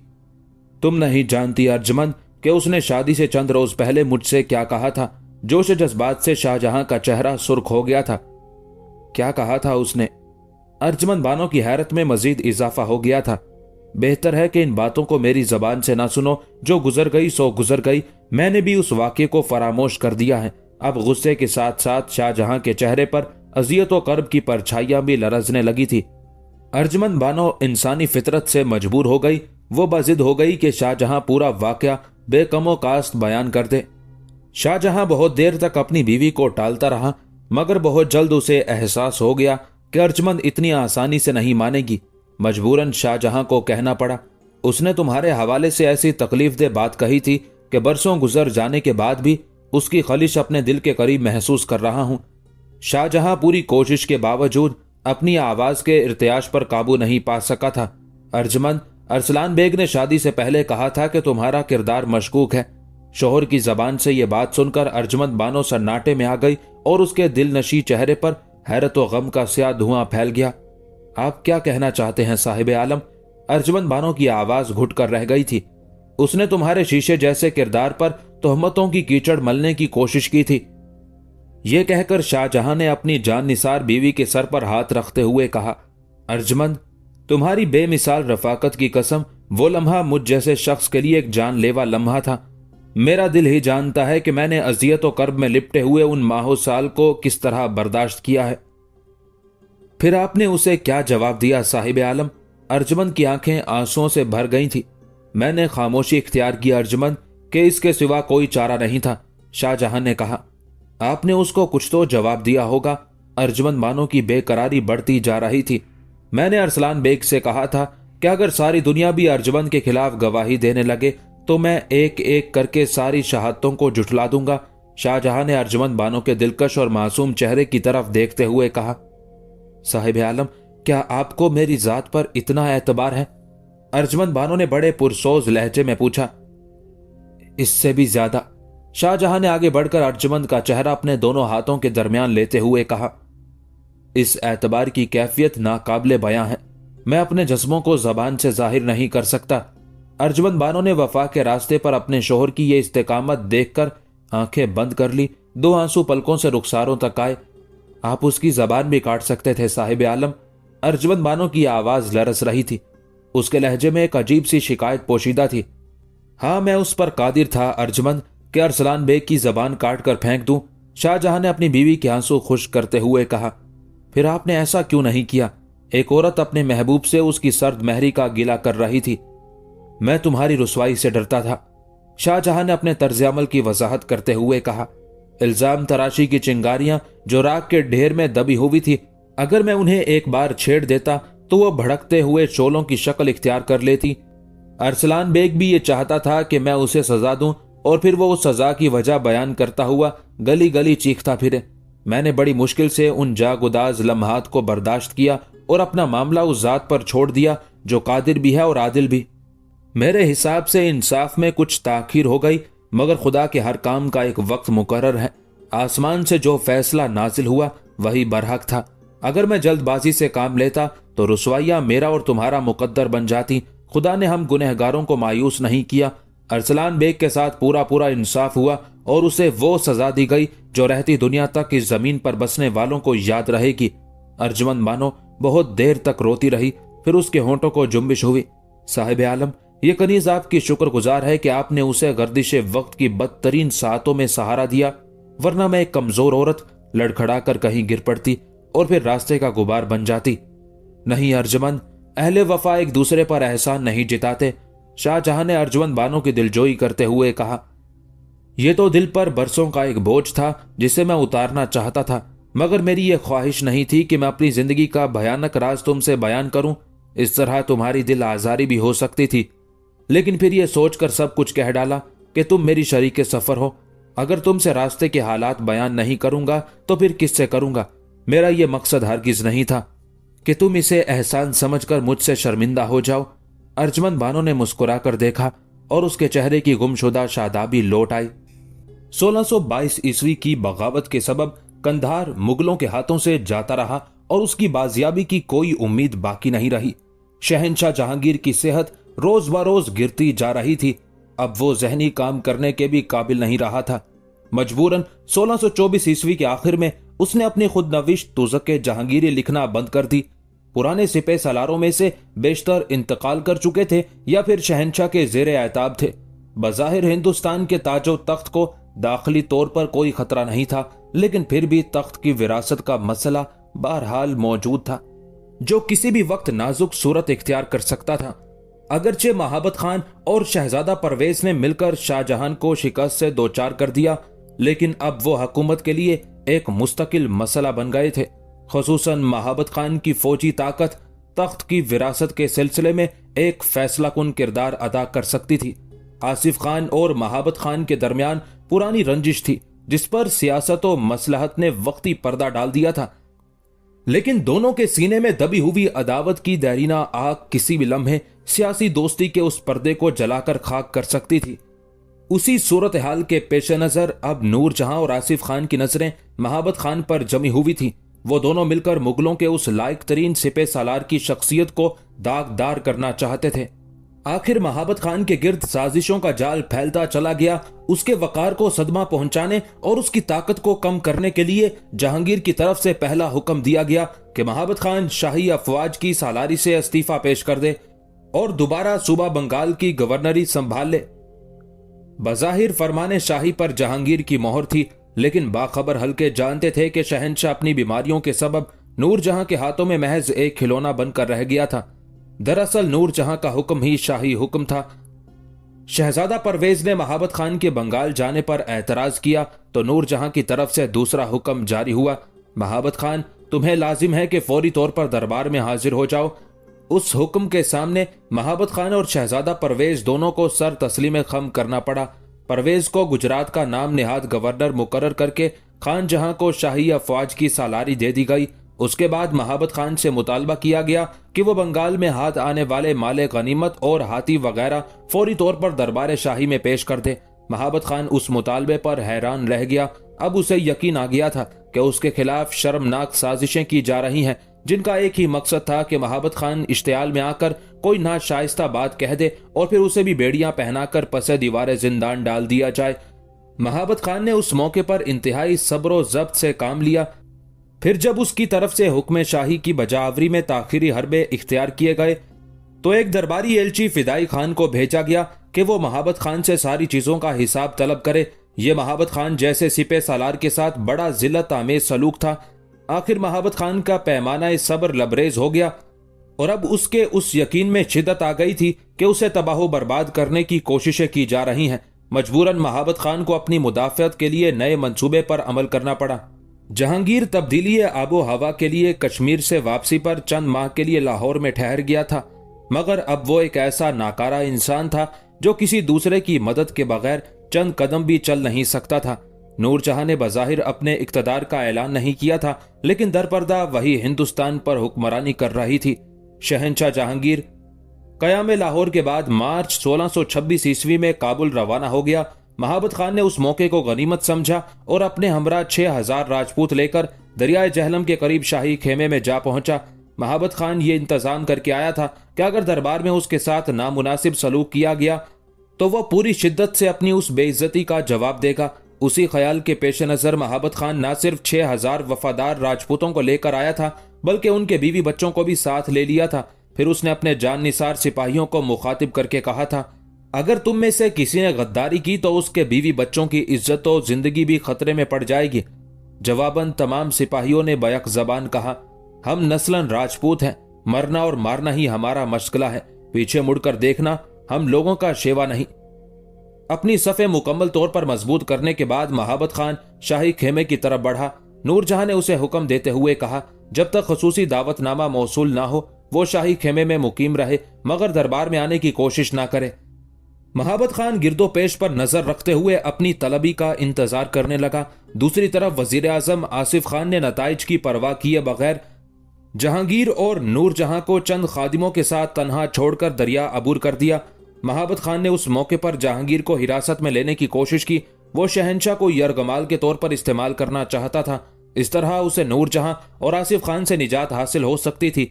महाबत खान ने बहुत उजलत के साथ अपने राजपूत फौजियों को जमा किया और तकरीबन 2000 सिपाहियों को लेकर दरिया के किनारे भेजकर हुक्म दिया कि पुल को नजर आतिश कर दिया जाए। उस मंसूबाबंदी के बाद जहांगीर बेदस्तोपा हो गया था। महाबत खान ने अपने सिपाहियों को हुक्म दिया कि पहले शहंशाह को घोड़े पर बिठाया जाए और फिर उसे हाथी पर सवार करा के यह मशहूर कर दिया जाए कि हिंदुस्तान का हुक्मरान शिकार को जा रहा है। इस तरह जहांगीर ने कुछ फासला एक घोड़े के सहारे तय किया और फिर उसे हाथी पर बिठा दिया गया। आम लोगों ने यही समझा कि शहंशाह अपने शौक की तकमील के लिए शिकार को जा रहा है, मगर किसी को यह नहीं मालूम था कि हाथी के ओहदे में जहांगीर के साथ महाबत खान के कुछ मुसल्लह सिपाही भी बैठे हुए हैं। गरज कुछ देर शहंशाह को इधर उधर घुमाने के बाद महाबत खान के खेमे में पहुंचा दिया गया। जहांगीर ने बदली हुई सूरत हाल देखकर तलवार खींच ली और दोबारा महाबत खान को कत्ल करने की कोशिश की, मगर नाकाम रहा। यहां तक कि फर्श पर गिरकर हाँफने लगा। आलम पन्हा, इस वक्त आप एक नातवा इंसान है, महाबत खान ने अदब के साथ कहा, और जब बाजुओं की ताकत सल्ब हो जाए तो शमशीर जनी का मशगला बहुत खतरनाक साबित हो सकता है। अब आप अपने आप को हालात के रहमो करम पर छोड़ दें और खामोशी से यह तमाशा देखें कि वक्त कैसी कैसी करवटें बदलता है। उस अचानक हादसे पर जहांगीर बहुत आजुर्दा था, मगर एहतजाज नहीं कर सकता था कि सियासत की यह बाजी उसके हाथों से निकल चुकी थी। यकायक महाबत खान को अपनी गलती का एहसास हुआ। उस अफरा तफरी के आलम में वो नूरजहां को कतन भूल गया था। महाबत खान ने सोचा कि उसे मलिका हिंद को भी हिरासत में ले लेना चाहिए था। इस तरह वो ज्यादा आसानी के साथ अपना मकसद हासिल कर सकता था। मगर जब महाबत खान ने अपनी गलती का अजाला करना चाहा तो वक्त गुजर चुका था। नूरजहां दरिया अबूर करके दूसरे किनारे पर आसिफ खान के पास पहुंच गई। इससे पहले नूरजहां भी ये समझ रही थी कि शहंशाह शिकार खेलने जा रहा है, मगर जब उसे सही हालात का इल्म हुआ तो वो कुछ देर के लिए परेशान नजर आने लगी। जहांगीर के अलावा उसका दामाद शहरयार भी महाबत खान की हिरासत में था। नूरजहां ने फौरी तौर पर एक इजलास तलब किया जिसमें वजीर आजम आसिफ खान के साथ दूसरे दरबारी उमारा भी शरीक थे। बहुत गौर खोज के बाद उस इजलास में फैसला किया गया कि महाबत खान पर हमला करके शहंशाह को आजाद कराया जाए। उस मंसूबे के मुताबिक दूसरे दिन महाबत खान पर हमला कर दिया गया, लेकिन शाही फौज को कामयाबी हासिल ना हो सकी। नूरजहां अपने भाई आसिफ खान पर बरहम हो गई और इंतहाई तल्ख लहजे में कहने लगी, मैं सोच भी नहीं सकती थी कि तुम अपने शहंशाह को इस तरह बेयारो मददगार छोड़कर चले जाओगे। जो कुछ हुआ वो सिर्फ तुम्हारी गफलत और हिमाकत की वजह से हुआ। तुम्हें अपने इस तर्ज अमल पर खुदा और उसके बंदों के सामने शर्म आनी चाहिए। अब यह तुम्हारा फर्ज है कि अपनी इस लग्जिश का अजाला करने की भरपूर कोशिश करो। आसिफ खान बहुत शर्मसार नजर आ रहा था। अपने एहसास नदामत को मिटाने के लिए मजबूरन उसे महाबत खान पर हमला करना पड़ा। हमले से पहले जहांगीर ने बार बार ये पैगाम भेजा कि ऐसी कोई हरकत ना की जाए जिससे महाबत खान के इश्तियाल में इजाफा हो, मगर किसी ने उसकी हिदायत पर अमल नहीं किया। ऐन हमले के दिन नूरजहां ने शहरयार की छोटी बच्ची को गोद में लिया और हाथी पर बैठकर दरियाए जहलम अबूर करने की कोशिश करने लगी। किनारे पर राजपूत सिपाहियों का एक दस्ता मौजूद था। नूरजहां को फरार होते देखकर राजपूतों ने उसके हाथी पर तीरों की बौछार कर दी। एक तीर शहरयार की बच्ची के बाजू में पैवस्त हो गया। खुद नूरजहां भी जख्मी हुई। मजबूरन उसे वापस लौटना पड़ा। आसिफ खान भी मुकाबला करने की बजाय महाज जंग से निकलकर दरियाए सिंध पर वाक़े अटक के किले में चला गया। उसके साथ 3000 सिपाही और कुछ आला अफसर थे। अब महाबत खान की बालादस्ती कायम हो चुकी थी। उसने आगे बढ़कर अटक के किले का भी मुहासरा कर लिया। उस नाजुक मौके पर आसिफ खान के कुछ साथियों ने दरमियान में पड़कर सुलह करा दी। महाबत खान ने आसिफ खान की जान बख्श दी, मगर उसके बहुत से सिपाहियों को मौत के घाट उतार दिया गया। अब नूरजहां के पास भी इसके सिवा कोई चारा ना था कि वो महाबत खान के आगे हथियार डाल दे। नूरजहां ने उस बुरे वक्त को टालने के लिए हिकमत अमली से काम लेते हुए महाबत खान के सामने सर झुका दिया। महाबत खान अपनी उस फतह से बहुत खुश था और अब वो हिंदुस्तान के नक्शे पर एक नई फौजी ताकत बनकर सामने आ चुका था। अब शहंशाह जहांगीर और मलिका नूरजहां दोनों महाबत खान के रहमो करम पर थे। उसने सियासी मफादात हासिल करने के लिए शाह और मलिका को यरगमाल बना लिया था, वरना वो अपने हुक्मरानों को जिस्मानी तौर पर कोई गजन पहुंचाना नहीं चाहता था। जब नूरजहां ने महाबत खान के आगे सर झुका दिया तो मुगल हुकूमत के सिपह सलार ने मलिका को शहंशाह के साथ रहने की इजाजत दे दी। अगरचे उस मौके पर नूरजहां ने नरम और खुशामदाना रवैया इख्तियार किया था, लेकिन वो उन संगीन लम्हात में भी महाबत खान की कैद से आजाद होने की तदबीरें सोचती रहती थी। इस दौरान नूरजहां ने महाबत खान के सामने एक तजवीज पेश की कि वो ठट्टा जाकर शाहजहां का मुकाबला करे और उसे मुकम्मल तौर पर बेदस्तोपा कर दे। नूरजहां ने महाबत खान को लालच देते हुए ये भी कहा था, मैं और शहंशाह दोनों शाहजहां से बेजार हैं और हर हाल में उससे निजात हासिल करना चाहते हैं। महाबत खान ने बड़ी हैरत से नूरजहां की तरफ देखा। इसमें हैरत की कोई बात नहीं महाबत खान। नूरजहां बड़ी अय्यारी से अपने सिपह सलार के गिर्द साजिशों का नया जाल बिछा रही थी। शाहजहां सख्त मिजाज और खुद गरज है। उसने अपने माँ बाप और भाइयों के साथ अच्छा सलूक नहीं किया। शहजादा खुसरू उसके हाथों मारा गया। अब वो शहजादा परवेज और शहरियार की ताक में है। अगर तुम शहजादा शहरियार को मुगल तख्त का वारिस मान लो तो फिर हिंदुस्तान में तुम्हारी तरफ आंख उठाकर देखने वाला कोई नहीं। बिसाते हुकूमत पर हुक्मरान के बाद तुम्हारा ही इक्तदार होगा। महाबत खान एक जंगजू और बहादुर सिपाही था, मगर उसमें सियासतदानों जैसी अकल नहीं थी, इसलिए मलिका हिंद की चालबाजियों को समझने से आजिज रहा। कुछ दिन बाद उस गुफ्तगू का बेहतर नतीजा बरामद हुआ और नूरजहां भी यही चाहती थी। महाबत खान ने शहंशाह और मलिका को काबुल की तरफ जाने की इजाजत दे दी। नूरजहां ने एक लम्हे की भी ताखीर नहीं की और मई 1626 ईस्वी में शाही काफिला काबुल पहुंचा। अब नूरजहां शहंशाह और अपने आप को बहुत ज्यादा महफूज समझ रही थी। महाबत खान ने वक्ती तौर पर जो इक्तदार हासिल किया था वह उसे बरकरार न रख सका। सबसे पहले राजपूतों से उसका तनाजा हुआ। उस झगड़े में तकरीबन 900 राजपूत मारे गए। बाकी राजपूतों ने महाबत खान की हिमायत से हाथ उठा लिया। उस वाक़े के फौरन बाद अफगानों ने महाबत खान के खिलाफ बगावत कर दी। इस तरह महाबत खान के असरात आहिस्ता आहिस्ता कम होते चले गए। नवंबर के महीने में शाही काफिला काबुल से कश्मीर की तरफ रवाना हुआ। वापसी में जहांगीर ने महाबत खान को पैगाम भेजा, मां बदौलत फौजी दस्तों में कुछ तब्दीलियां चाहते हैं। महाबत खान ने हुक्म शाही को बगौर पढ़ा और तसादुम से बचने के लिए अपनी फौज को लेकर एक मंजिल आगे चला गया और फिर बहुत तेजी से लाहौर की तरफ बढ़ा। महाबत खान ने शहंशाह के हुक्म को तस्लीम कर लिया था, लेकिन फिर भी उसने एहतियात के तौर पर वजीर आजम आसिफ खान, उसके लड़के और जहांगीर के 2 भतीजों को यरगमाल बना लिया। यह सूरत हाल देखकर नूरजहां ने महाबत खान से बार बार इसरार किया कि वो उन तमाम यरगमालियों को आजाद कर दे। कुछ दिन बाद महाबत खान ने नूरजहां की बात मान ली। पहले उसने शहजादों को और फिर कुछ वक्फे से आसिफ खान को उसके लड़के के साथ वापस कर दिया। उन तमाम कामों से फारिग होते ही महाबत खान मशरकी इलाके की तरफ बढ़ा ताकि बंगाल से आने वाले खजाने पर कब्जा कर सके। जहांगीर की सेहत रोज ब रोज बिगड़ती जा रही थी। जिस जमाने में शहंशाह काबुल में था तो उसे अपने बदतरीन दुश्मन मलिक अंबर हबशी की मौत की खबर मिली थी। शहंशाह के लिए यह बड़ा मुसरत अंगेज हादसा था। मलिक अंबर हबशी के बाद जहांगीर को आए दिन की बगावतों और हंगामों से निजात मिल गई थी। अभी वो अपनी सेहत की खराबी को भूलकर अपने दुश्मन की मौत का जश्न मना रहा था कि उसे शहजादा परवेज के इंतकाल की जांगुदाज खबर मिली। उस खबर ने जहांगीर को इस कदर शिकस्ता कर दिया था कि वो कई दिन तक बिस्तर पर पड़ा रहा। जवान साल बेटे की मौत ने जहांगीर के सीने के दागों में मजीद इजाफा कर दिया था, मगर यह नया दाग ऐसा था जिसकी खलिश ने जहांगीर के सब्र व करार छीन लिए थे। शहजादा परवेज शुरू से रंगीन मिजाज इंसान था। उसने बाप के इक्तदार और दौलत से यही फायदा उठाया था कि उसकी जिंदगी का एक एक लम्हा कैफो निशात में डूबा रहता था। खूबसूरत औरतों का इज्तमा और पुरानी शराब का जखीरा। शहजादा परवेज की जिंदगी उन 2 तबाहकार महाजों में सिमट कर रह गई थी। वो एक बलानौश इंसान था और शराब को पानी की जगह इस्तेमाल करता था। शाही तबीबों ने उसे कई बार तनबीह की थी कि अगर शहजादे ने शराब नोशी तर्क नहीं की तो आने वाला कोई लम्हा भी जिंदगी के चिराग को बुझा सकता है, मगर शहजादा परवेज तबीबों के मशवरों को मजाक में उड़ा दिया करता था। हम बहुत सख्त जान हैं, अभी हमें मौत नहीं आएगी। शहजादे की बेपरवाही से मायूस होकर शाही तबीबों ने डरते डरते अपनी अर्ज़ेदाश शहंशाह के हजूर पेश की।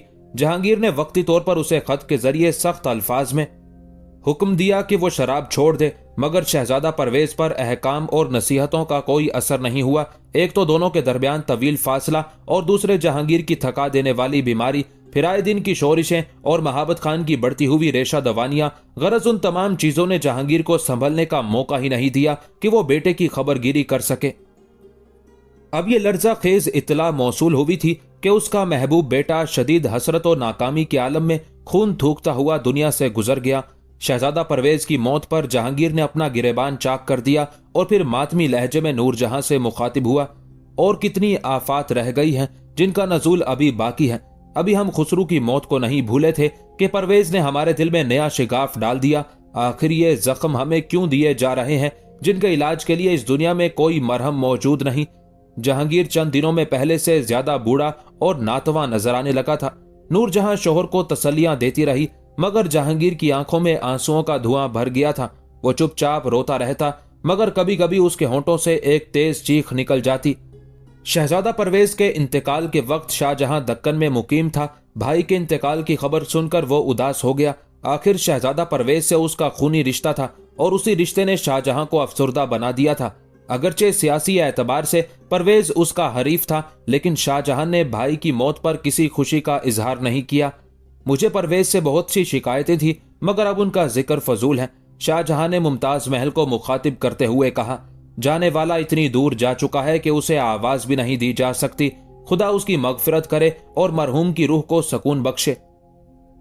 ये रस्मी कलिमात नहीं थे। शाहजहां ने बड़ी सच्चाई के साथ अपने जज्बात का इजहार किया था। अर्जुमंद बानो फितरतन एक रहमदिल औरत थी। उसे भी शहजादा परवेज की मौत का सदमा हुआ था, मगर माहरुख ने उस खबर का सबसे ज्यादा असर कबूल किया था। उसे कुछ देर के लिए सख्ता सा हो गया था। अर्जुमंद बानो ने माहरुख की बिगड़ती हुई हालत देखकर कहा, ये तुम्हें क्या हो गया है माहरुख? अर्जुमंद बानो के लहजे में तशवीश भी थी और हैरत भी। माहरुख ने अपने आप को संभालने की कोशिश की। कुछ नहीं आकाजादी, किसी के मरने की खबर सुनकर मुझ पर इसी किस्म का रद्द अमल होता है। माहरुख ने झूठ बोलकर अपनी दिली कैफियत पर पर्दा डालना चाहा। मैंने जिंदगी में इतने सदमात बर्दाश्त किए हैं कि अब कोई भी अलमनाक खबर सुनकर होशो हवास खो बैठती हूं। मेरे मरहूम बाप ने शहजादा परवेज की बहुत खिदमत की थी। बस यही सोचकर दिल उदास हो गया। गुजरे हुए दिनों की याद आने लगी। कैसा खुशगवार और पुरसकून जमाना था। शाही महल की वो जगमगाती हुई नगमा बार तकरीबात, वो जश्न, वो हंगामा खेजियां, कैसा सुहाना मौसम था। अब तो चांद सितारों से भी आग बरस रही है और अब तो बादे सबा के झोंके भी जलाए डालते हैं। माहरुख ने बड़ी जहानत के साथ मौजू बदल दिया था। आपकी जलावतनी, साहिब आलम की दरबदरी, ये ऐसी तल्ख हकीकतें हैं जो मुझे चैन से नहीं रहने देती। माहरुख की बातें सुनकर अर्जुमंद भी उदास हो गई। सब्र करो माहरुख, ये दिन भी गुजर जाएंगे। अर्जुमंद के तसल्ली आमेज कलिमात सुनकर माहरुख रोने लगी। अर्जुमंद का ख्याल था कि माहरुख जलावतनी की उस जिंदगी से तंग आ गई है, इसलिए उसने अपनी वफादार कनीज को समझाते हुए कहा, अगर तुम मौसम की इन सख्तियों को बर्दाश्त नहीं कर सकती तो फिर कसरे शाही वापस चली जाओ। साहिब आलम तुम्हें अपने फौजियों की निगरानी में आगरा भेज देंगे। अपनी आकाजादी की उस पेशकश पर माहरुख तड़प उठी। क्या आप समझती हैं कि मैं ऐशो इशरत की जिंदगी गुजारने की ख्वाहिश रखती हूं? अर्जुमंद ने बड़े बावकार अंदाज में कहा, माहरुख, मैं तुम्हारे जज्बात को समझती हूं, मगर आज हम पर अजीब वक्त आ पड़ा है। एक एक करके तमाम साथी बिछड़ गए। साहिब आलम और मैं नहीं चाहते कि कोई शख्स हमारी वजह से मसाइब बर्दाश्त करे। तुम अगर जाना चाहो तो खुशी से चली जाओ, मैं कोई शिकायत नहीं करूंगी। हर इंसान को हक है कि वो अपनी पसंदीदा जिंदगी इख्तियार करे। मैं जिस रास्ते पर चल रही हूं वो एक खत्म ना होने वाला खारजार है। मुझे साफ नजर आ रहा है कि इस रास्ते पर चलते हुए तुम्हारे पांव आबलों से भर गए हैं। अब मैं नहीं चाहती कि तुम इस राह में अचानक लड़खड़ा कर गिर जाओ और फिर इस काबिल भी ना रहो कि दोबारा उठकर अपने कदमों पर खड़ी हो सको। ये मेरी जिंदगी की एक आजमाइश है और मैं इस आजमाइश से तन्हा गुजरना चाहती हूँ। नहीं आकाजादी, इस तरह तो मेरी जिंदगी एक लानत बनकर रह जाएगी। माहरुख के लहजे में बड़ा सोज था, बड़ी खलिश थी। मैं तो आपके गुजरे हुए दिनों को याद करके रो रही हूँ। मेरा माजी ही क्या, आपके यहाँ आने से पहले मैं एक अदना दर्जे की कनीज थी। ये तो आपकी मेहरबान जात है जिसने मुझे बराबरी का दर्जा दिया, वरना पूरी जिंदगी बदतरीन गुलामी के साए में गुजर जाती। इतनी नवाजिशात के बाद आप मुझसे कह रही हैं कि लाल किले वापस जाकर उन खुशामदियों की सफ में शामिल हो जाऊं जो अपना जमीर तक फरोख्त कर चुके हैं? यह कैसे मुमकिन है? अब मेरा मरना और जीना, खुशी और गम, हाल और मुस्तकबिल आप ही की जात से वाबस्ता है। अगर आप और साहिब आलम शाह वाला की नजर में बागी हैं तो फिर मैं भी बागी हूं। आप मेरे पैरों के आबलों की बात करती हैं। अगर इस रास्ते में ये पांव कट भी गए तो मैं सीने के बल चलूंगी, मगर वापस नहीं जाऊंगी। एक कनीज की जानिसारी का यह जज्बा देखकर अर्जमंद बानो के चेहरे पर अजीब सा रंग उभर आया। माहरुख, मुझे तुम्हारी रफाकत पर नाज है। माहरुख ने बड़ी मुश्किल से अपने राज को पोशीदा रखा था। अर्जमंद बानो को जरा भी शक ना हो सका कि माहरुख किस लिए आंसू बहा रही है। वो लोगों के दरमियान जबरन मुस्कुराने की कोशिश करती, मगर जब तन्हाई मुयस्सर आती तो बेइख्तियार रोने लगती। रात रात भर जाकर शहजादा परवेज के हक में दुआएं करती। ऐ खुदा, उस शख्स को बख्श दे जो मेरी आबरू का कातिल है। मैं अपना खून उस पर माफ करती हूं। तू भी उसे माफ कर दे कि तुझसे ज्यादा माफ करने वाला कोई नहीं। शहजादे को मेरे हिसाब में ना पकड़ना कि वो मेरा महबूब था। मैं हशर के मैदान में तुझसे कोई मुतालबा नहीं करूंगी। तू गवाह रहना कि मैंने परवेज को माफ कर दिया। मैं चाहे आतिशे गम में झुलस कर राख हो जाऊं, मगर तू उसे दोजख की आग से बचा लेना। ऐ बेपनाह करम वाले, उस पर अपना करम कर कि आज वो सिर्फ तेरे करम का मोहताज है। माहरुख को गिरियाउजारी करते करते पूरी रात गुजर गई। फिर जब वो शुभ लोगों के सामने आती तो उसकी आंखें मुतवर्रम होती। सिकंदर मिर्जा से माहरुख की हालत छुपी ना रह सकी। उसने कई बार उस औरत का हाल पूछने की कोशिश की जिसका तर्ज अमल बड़ा जारहाना था और जो उससे शदीद नफरत करती थी। माहरुख, मुझे यह हक तो हासिल नहीं कि मैं तुम्हारे जाती मामलात में मुदाखलत करूं, मगर फिर भी मैं अपने दिल से मजबूर हूं। मुझे बताओ कि वो कौन सा जख्म है जिसने यकबयक तुम्हारे चेहरे की तमाम रौनकें छीन ली है। माहरुख ने बिगड़ी हुई नजरों से सिकंदर मिर्जा की तरफ देखा और चुपचाप गुजर कर चली गई। फिर जब एक दिन सिकंदर मिर्जा ने माहरुख को रोककर यही बात पूछी तो उसके माथे पर कई बल पड़ गए। आखिर आपको ये इजाजत किसने दी है कि मेरे हालात से दिलचस्पी रखें? बेशक ये रिश्ता यकतरफा सही, मगर तुम मेरी मोहब्बत से इनकार नहीं कर सकती। सिकंदर मिर्जा ने शिकस्ता लहजे में कहा। मुझे आप ही से नहीं, इस लफ्ज से भी नफरत है। माहरुख के होंठों से तलखियों और नफरतों की आग बरस रही थी। मैं फिर भी तुमसे मोहब्बत करता रहूंगा, सिकंदर मिर्जा ने बड़ी शाइस्तगी से कहा। मैं तुमसे जवाबी मोहब्बत नहीं मांगता, मगर इतना जरूर चाहता हूं कि मुझे अपनी उदासी की वजह बता दो। जब तक तुम्हारे होंठों की गुमशुदा मुस्कुराहट वापस नहीं आएगी, मैं भी अजियतों की आग में जलता रहूंगा। एक लम्हे के लिए माहरुख ने सिकंदर मिर्जा की तरफ देखा। वो बहुत उदास नजर आ रहा था। माहरुख के दिल में खलिश सी पैदा हुई, मगर वो फौरन ही पत्थर बन गई। जब मुझसे आपका कोई रिश्ता ही नहीं है तो फिर ये पुरसिशे हाल क्यों? यकायक माहरुख बहुत ज्यादा बरहम नजर आने लगी थी। रिश्ता है, मगर कभी तुमने महसूस नहीं किया। सिकंदर मिर्जा उसी लहजे में गुफ्तगू कर रहा था। मैं किसी रिश्ते को तस्लीम नहीं करती। माहरुख पहले से ज्यादा गजबनाक हो गई थी। कसरे शाही की रंगीन फिजाओं ने आपको गुमराह कर दिया है। सिकंदर मिर्जा सन्नाटे में आ गया। आप समझते हैं कि मैं इन पुरफरेब बातों से बहल जाऊंगी? माहरुख ने इंतहाई तल्ख लहजे में कहा। मैं बरसों से तुम्हारा इंतजार कर रहा हूं माहरुख। सिकंदर मिर्जा की आवाज बहुत मध्यम थी। अगर किसी दूसरी मंजिल का मुसाफिर होता तो कभी का जा चुका होता। एक बार मुड़कर तो देखो कि मैं नामुराद कब से अकेला खड़ा हूं। यह मुझ पर कोई एहसान नहीं। मैंने किसी से कब कहा था कि कोई मेरा इंतजार करे? यह महज दीवानगी है और दीवानों का यही हशर होता है। माहरुख ने सिकंदर मिर्जा की तमाम इल्तजाओं को बुरी तरह जुठला दिया था। सिकंदर मिर्जा हसरत ज़दा नजरों से देखता रहा और माहरुख तेज कदमों के साथ चली गई। फिर जब रात की तन्हाई मुयस्सर हुई तो माहरुख ने पहली बार सिकंदर मिर्जा के लिए अपने दिल में गुदाज महसूस किया। अगर वो हवस परस्त होता तो बेशुमार रास्ते खुले हैं, किसी पर भी चला जाता। माहरुख ने सोचा और उसके दिल की धड़कनें तेज हो गई। एक शरीफ इंसान तेरी वजह से तबाह हो रहा है। माहरुख ने अपने आप को मुखातिब करके कहा। मैं भी क्या करूं, अपने अहद से मजबूर हूं। माहरुख ने खुद कलामी के अंदाज में कहा। मैं तो एक की हो चुकी, फिर उसकी यादों से किस तरह बेवफाई करूं? और सिकंदर मिर्जा का क्या होगा जिसने तेरी खातिर दुनिया भर की औरतों को नजरअंदाज कर दिया है? माहरुख के जहन में दूसरा सवाल उभरा। माहरुख उस सवाल का जवाब ना दे सकी और बेख्तियार रोने लगी। सिकंदर मिर्जा, तुम मेरे रास्ते में क्यों आ गए? मैं किस किस का मातम करूं, अपने महबूब की मौत का या तुम्हारी नाकाम हसरतों का? मेरे इख्तियार में कुछ नहीं, कुछ भी नहीं। मैं बहुत मजबूर हूं। तुम एक अजीम इंसान हो सिकंदर मिर्जा, मैं तुम्हारे काबिल नहीं। काश मेरी तबाही से पहले तुम मुझे मिल जाते, फिर मैं अपनी किस्मत पर नाज करती। तुम बहुत बुलंद हो, मेरे तसव्वुरात की परवाज से भी ज्यादा। मैं बहुत पस्ती में हूं। तुम्हें छूना चाहती हूं मगर छू नहीं सकती। तुमसे तो इस खुद गरज दुनिया में वफा का एतबार कायम है, फिर तुम क्यों एक कनीज की तलाश में यहां तक आ गए? तुम वापिस चले जाओ, खुदा के लिए वापिस चले जाओ। महारुख बहुत देर तक अपने आप से बातें करती रही। उसके रुखसार आंसुओं से भीगते रहे। वक्त तेजी से गुजरता रहा था। यकायक हालात ने एक और करवट ली। जब शाहजहां को महाबत खान की बगावत का इल्म हुआ तो उसने खान जहां से कहा कि वो अपने बाप की मदद के लिए जाना चाहता है, मगर खान जहां ने किसी भी किस्म के ताउन से इनकार कर दिया। मजबूरन शाहजहां ने थोड़ी सी फौज ली और शुमाल की तरफ रवाना हो गया। जब शाहजहां अजमेर पहुंचा तो उसके पुराने इत्तेहादी राजा भीम सिंह का लड़का किशन मर गया। नतीजतन राजपूत सिपाही किशन सिंह की लाश लेकर वापिस हो गए। इस तरह शाहजहां की फौज की तादाद कुछ और कम हो गई। शाहजहां का ख्याल था कि कंधार पर ईरानी कब्जे के बावजूद शाह ईरान उससे बाइज्जत सलूक करेगा, क्योंकि शाहजहां ने अपनी तरफ से ताल्लुकात में कोई तलखी पैदा नहीं होने दी थी। लेकिन ठट्टा के गवर्नर की वजह से शाहजहां को ताखीर हो गई। ठट्टा का गवर्नर शहजादा शहरियार का इत्तेहादी था और उसने शाहजहां की मुजाहमत के लिए बड़ी फौज जमा कर ली थी।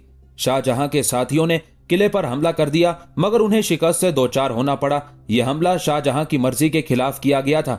अभी शाहजहां अपनी ताजा शिकस्त और मुस्तकबिल के बारे में गौर कर ही रहा था कि उसे नूरजहां का खत मिला। नूरजहां ने मुख्तसरन लिखा था, तुम इत्मीनान से रहो, महाबत खान के असर रसूख को खत्म कर दिया गया है। शाहजहां उस खत का मफहूम समझने से कासिर था कि आखिर मलिका हिंद उसे खामोश और मुतमईन रहने की तलकीन क्यों कर रही है। नूरजहां ने एक तरफ शाहजहां को खत लिखकर मुतमईन करने की कोशिश की कि वो अपनी जगह से हरकत ना करे, और दूसरी तरफ महाबत खान को हुक्म दिया कि वो शाहजहां की बगावत को फरू करने के लिए फौरन ठट्टा पहुंच जाए। इस तरह नूरजहां का मकसद ये था कि जब दोनों दुश्मन आपस में टकराएंगे तो यकीनी तौर पर किसी एक से निजात हासिल कर ली जाएगी और दूसरी तरफ महाबत खान दरबार शाही से दूर हो जाएगा। शाहजहां वाकईतन उस बेसरो सामानी के आलम में भी अपने बाप की मदद करने के लिए निकला था, मगर उसके खिलाफ महल्लाती साजिशों का जाल मजबूत तर होता चला गया। दूसरी तरफ महाबत खान नूरजहां के कहने पर शाहजहां से जंग करना चाहता था, मगर शाही खजाने के लालच ने उसे बंगाल की तरफ जाने पर मजबूर किया। मगर जब वो शाही खजाना हासिल करने में नाकाम रहा तो उसने मेवात में पनाह ली। अब महाबत खान का जोर टूट चुका था। उस सूरत हाल के पेश नजर उसने 2000 सिपाहियों के साथ अपनी तमाम खिदमात शाहजहां के सपुर्द कर दी। इस तरह नूरजहां का मंसूबा नाकाम हो गया और उसके दोनों ताकतवर हरीफ एक ही महाज पर जमा हो गए। शाहजहां की बदबख्ती के साए आहिस्ता आहिस्ता दूर होते जा रहे थे। 1627 ईस्वी के मौसम बहार में शहनशाह गर्मियां गुजारने की गरज से कश्मीर रवाना हुआ। जब शाही काफिला लाहौर से रवाना हुआ तो उस वक्त भी जहांगीर की हालत कुछ अच्छी नहीं थी। दमे के मर्ज की वजह से वो खासा कमजोर हो गया था, यहां तक कि सवारी के काबिल भी नहीं रहा था। जहांगीर की भूख मर चुकी थी और इंतहा यह है कि शराब भी उसके हल्क से नीचे नहीं उतरती थी। मौसम खिजा में शाही काफिला कश्मीर से वापस हुआ। इस दौरान उसने एक बार शिकार भी खेला, मगर इस तरह के उसने एक खादिम का सहारा लेकर बंदूक चलाई। ये बड़ी खौफनाक अलामत थी। शाही तबीब समझ चुके थे कि फरिश्ता या जल दबे कदमों जहांगीर का ताक़ुब कर रहा है। अगरचे जहांगीर कश्मीर को दुनिया की जन्नत समझता था, मगर इस बार ये जन्नत भी उसे सुकून की चंद सांसें फराहम ना कर सकी। जहांगीर तकरीबन रोजाना ही नूरजहां के साथ सैर के लिए निकलता था, मगर उसे फितरत के हसीन मनाजिर में कोई कशिश महसूस ना होती। वो अक्सर नूरजहां के कांधे पर सर रख कर कहता, मलिका आलिया, ऐसा महसूस होता है जैसे मां बदौलत दोबारा लाहौर नहीं देख सकेंगे। नूरजहां अपनी महबूबाना अदाओं का मुजाहिरा करती, लेकिन अब उस हसीन तरीन औरत के गमजों में भी कोई कशिश बाकी नहीं रही थी। जहांगीर बड़ी मायूसी की बातें करता, जैसे उसे अपनी मौत सामने नजर आ रही हो। नूरजहां घबराकर शहंशाह के खुश्क होंठों पर हाथ रख देती। आलम पन्हा, अपनी जबान से ऐसे कलिमात अदा ना करें जिन्हें सुनकर आपकी इस कनीज का दिल भी टूट जाए। नूरजहां को बेकरार देखकर जहांगीर संभलने की कोशिश करता, मगर उसके हौसले जवाब दे चुके थे। आखिरी दिनों में जहांगीर महल की कनीजों से ऐसी शफकत आमेज गुफ्तगू करता कि वो परेशान हो जाती और मुंह फेर कर रोने लगती। बड़ी नासाजगार फिजा थी, हर तरफ वीरानी ही वीरानी नजर आती थी। एक दिन उसने नूरजहां के कांधे पर सर रखकर कहा, अगर यहां से कूच करने में उजलत से काम लिया गया तो ये खित्ता मेरी जिंदगी में हमेशा खार बनकर खटकता रहेगा। नूरजहां ने घबराकर शहंशाह की पेशानी को छुआ और फिर जहांगीर को साथ लेकर बारादरी से बाहर निकल आई। अब की बार शहंशाह का जुलूस कबलज वक्त ही वादी कश्मीर से रवाना हो गया।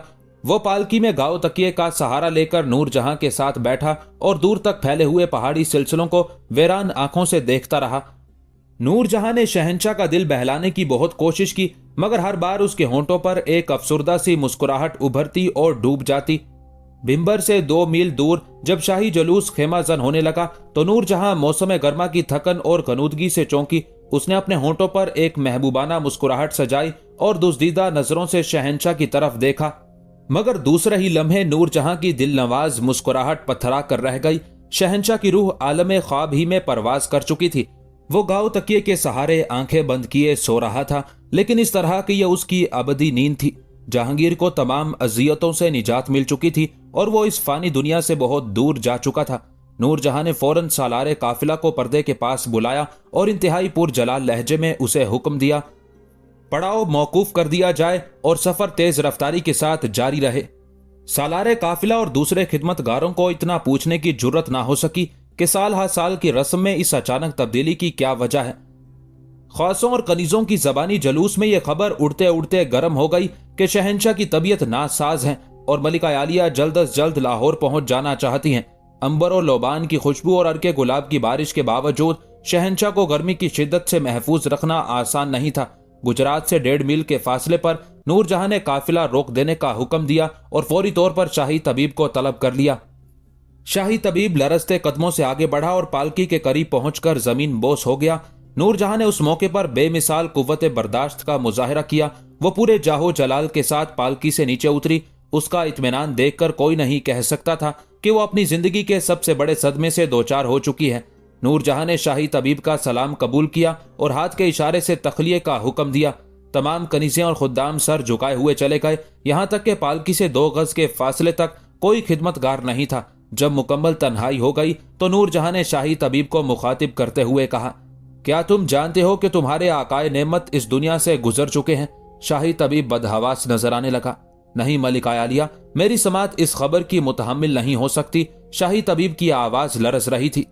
हाँ, ये आफत नागहानी इस जमीन पर नाजिल हो चुकी है।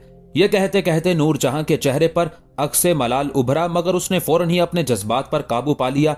मेरा हुक्म है कि जब तक मैं अपनी जबान से कुछ ना कहूं उस वक्त तक ये राज तुम्हारे सीने में दफन रहना चाहिए। शाही तबीब ने सर झुका दिया। और मेरी ख्वाहिश है कि शाह वाला का जिस्म गर्मी से महफूज रहे। अब यह मुमकिन नहीं रहा। शाही तबीब ने कांपते हुए लहजे में कहा, मौसम बहुत गर्म है। क्या तुम्हारी हिकमत में ऐसी कोई तदबीर नहीं कि आलम पनाह का जिस्म सड़ने से महफूज रह सके? पहली बार नूरजहां के लहजे से घबराहट जाहिर हो रही थी। शाही तबीब कुछ देर तक खड़ा सोचता रहा और फिर सर झुकाए हुए बोला, अब एक ही सूरत बाकी है कि जहां पनाह के शिकम को तमाम आलाइशों से पाक कर दिया जाए, वरना शदीद गर्मी के सबब पूरा जिस्म सड़ जाएगा। तो फिर ऐसा ही करो। नूरजहां ने शाही तबीब को हुक्म देते हुए कहा, यह हाथ अपने आकाए नेमत के जिस्म के साथ ये सलूक नहीं कर सकते। शाही तबीब की आवाज बुरी तरह कांप रही थी। मैं तुम्हारी अकीदत और वफादारी से खुश हूं, मगर इसके सिवा कोई चारा भी तो नहीं। अब नूरजहां के लहजे से भी सोगवारी जाहिर होने लगी थी। मजबूरन शाही तबीब पालकी में दाखिल हुआ। उसने जहांगीर के चेहरे पर नजर की। बड़ा इबरतनाक मंजर था। कल तक जिस शख्स के कदमों की धमक से लोगों को जमीन हिलती हुई महसूस होती थी, आज वो इस तरह खामोश पड़ा था कि अपनी जगह से जुम्बिश भी नहीं कर सकता था। बेचारगी सी बेचारगी थी। शाही तबीब कांप कर रह गया। फिर उसने कांपते हाथों से जहांगीर का पेट चाक किया और शिकम से तमाम आंतें और दीगर आलाइशों को निकालकर रात की तारीकी में उसी मकाम पर दफन कर दिया। फिर उस जगह एक ऐसी निशानी कायम की जिसे नूरजहां और शाही तबीब के सिवा कोई नहीं जानता था।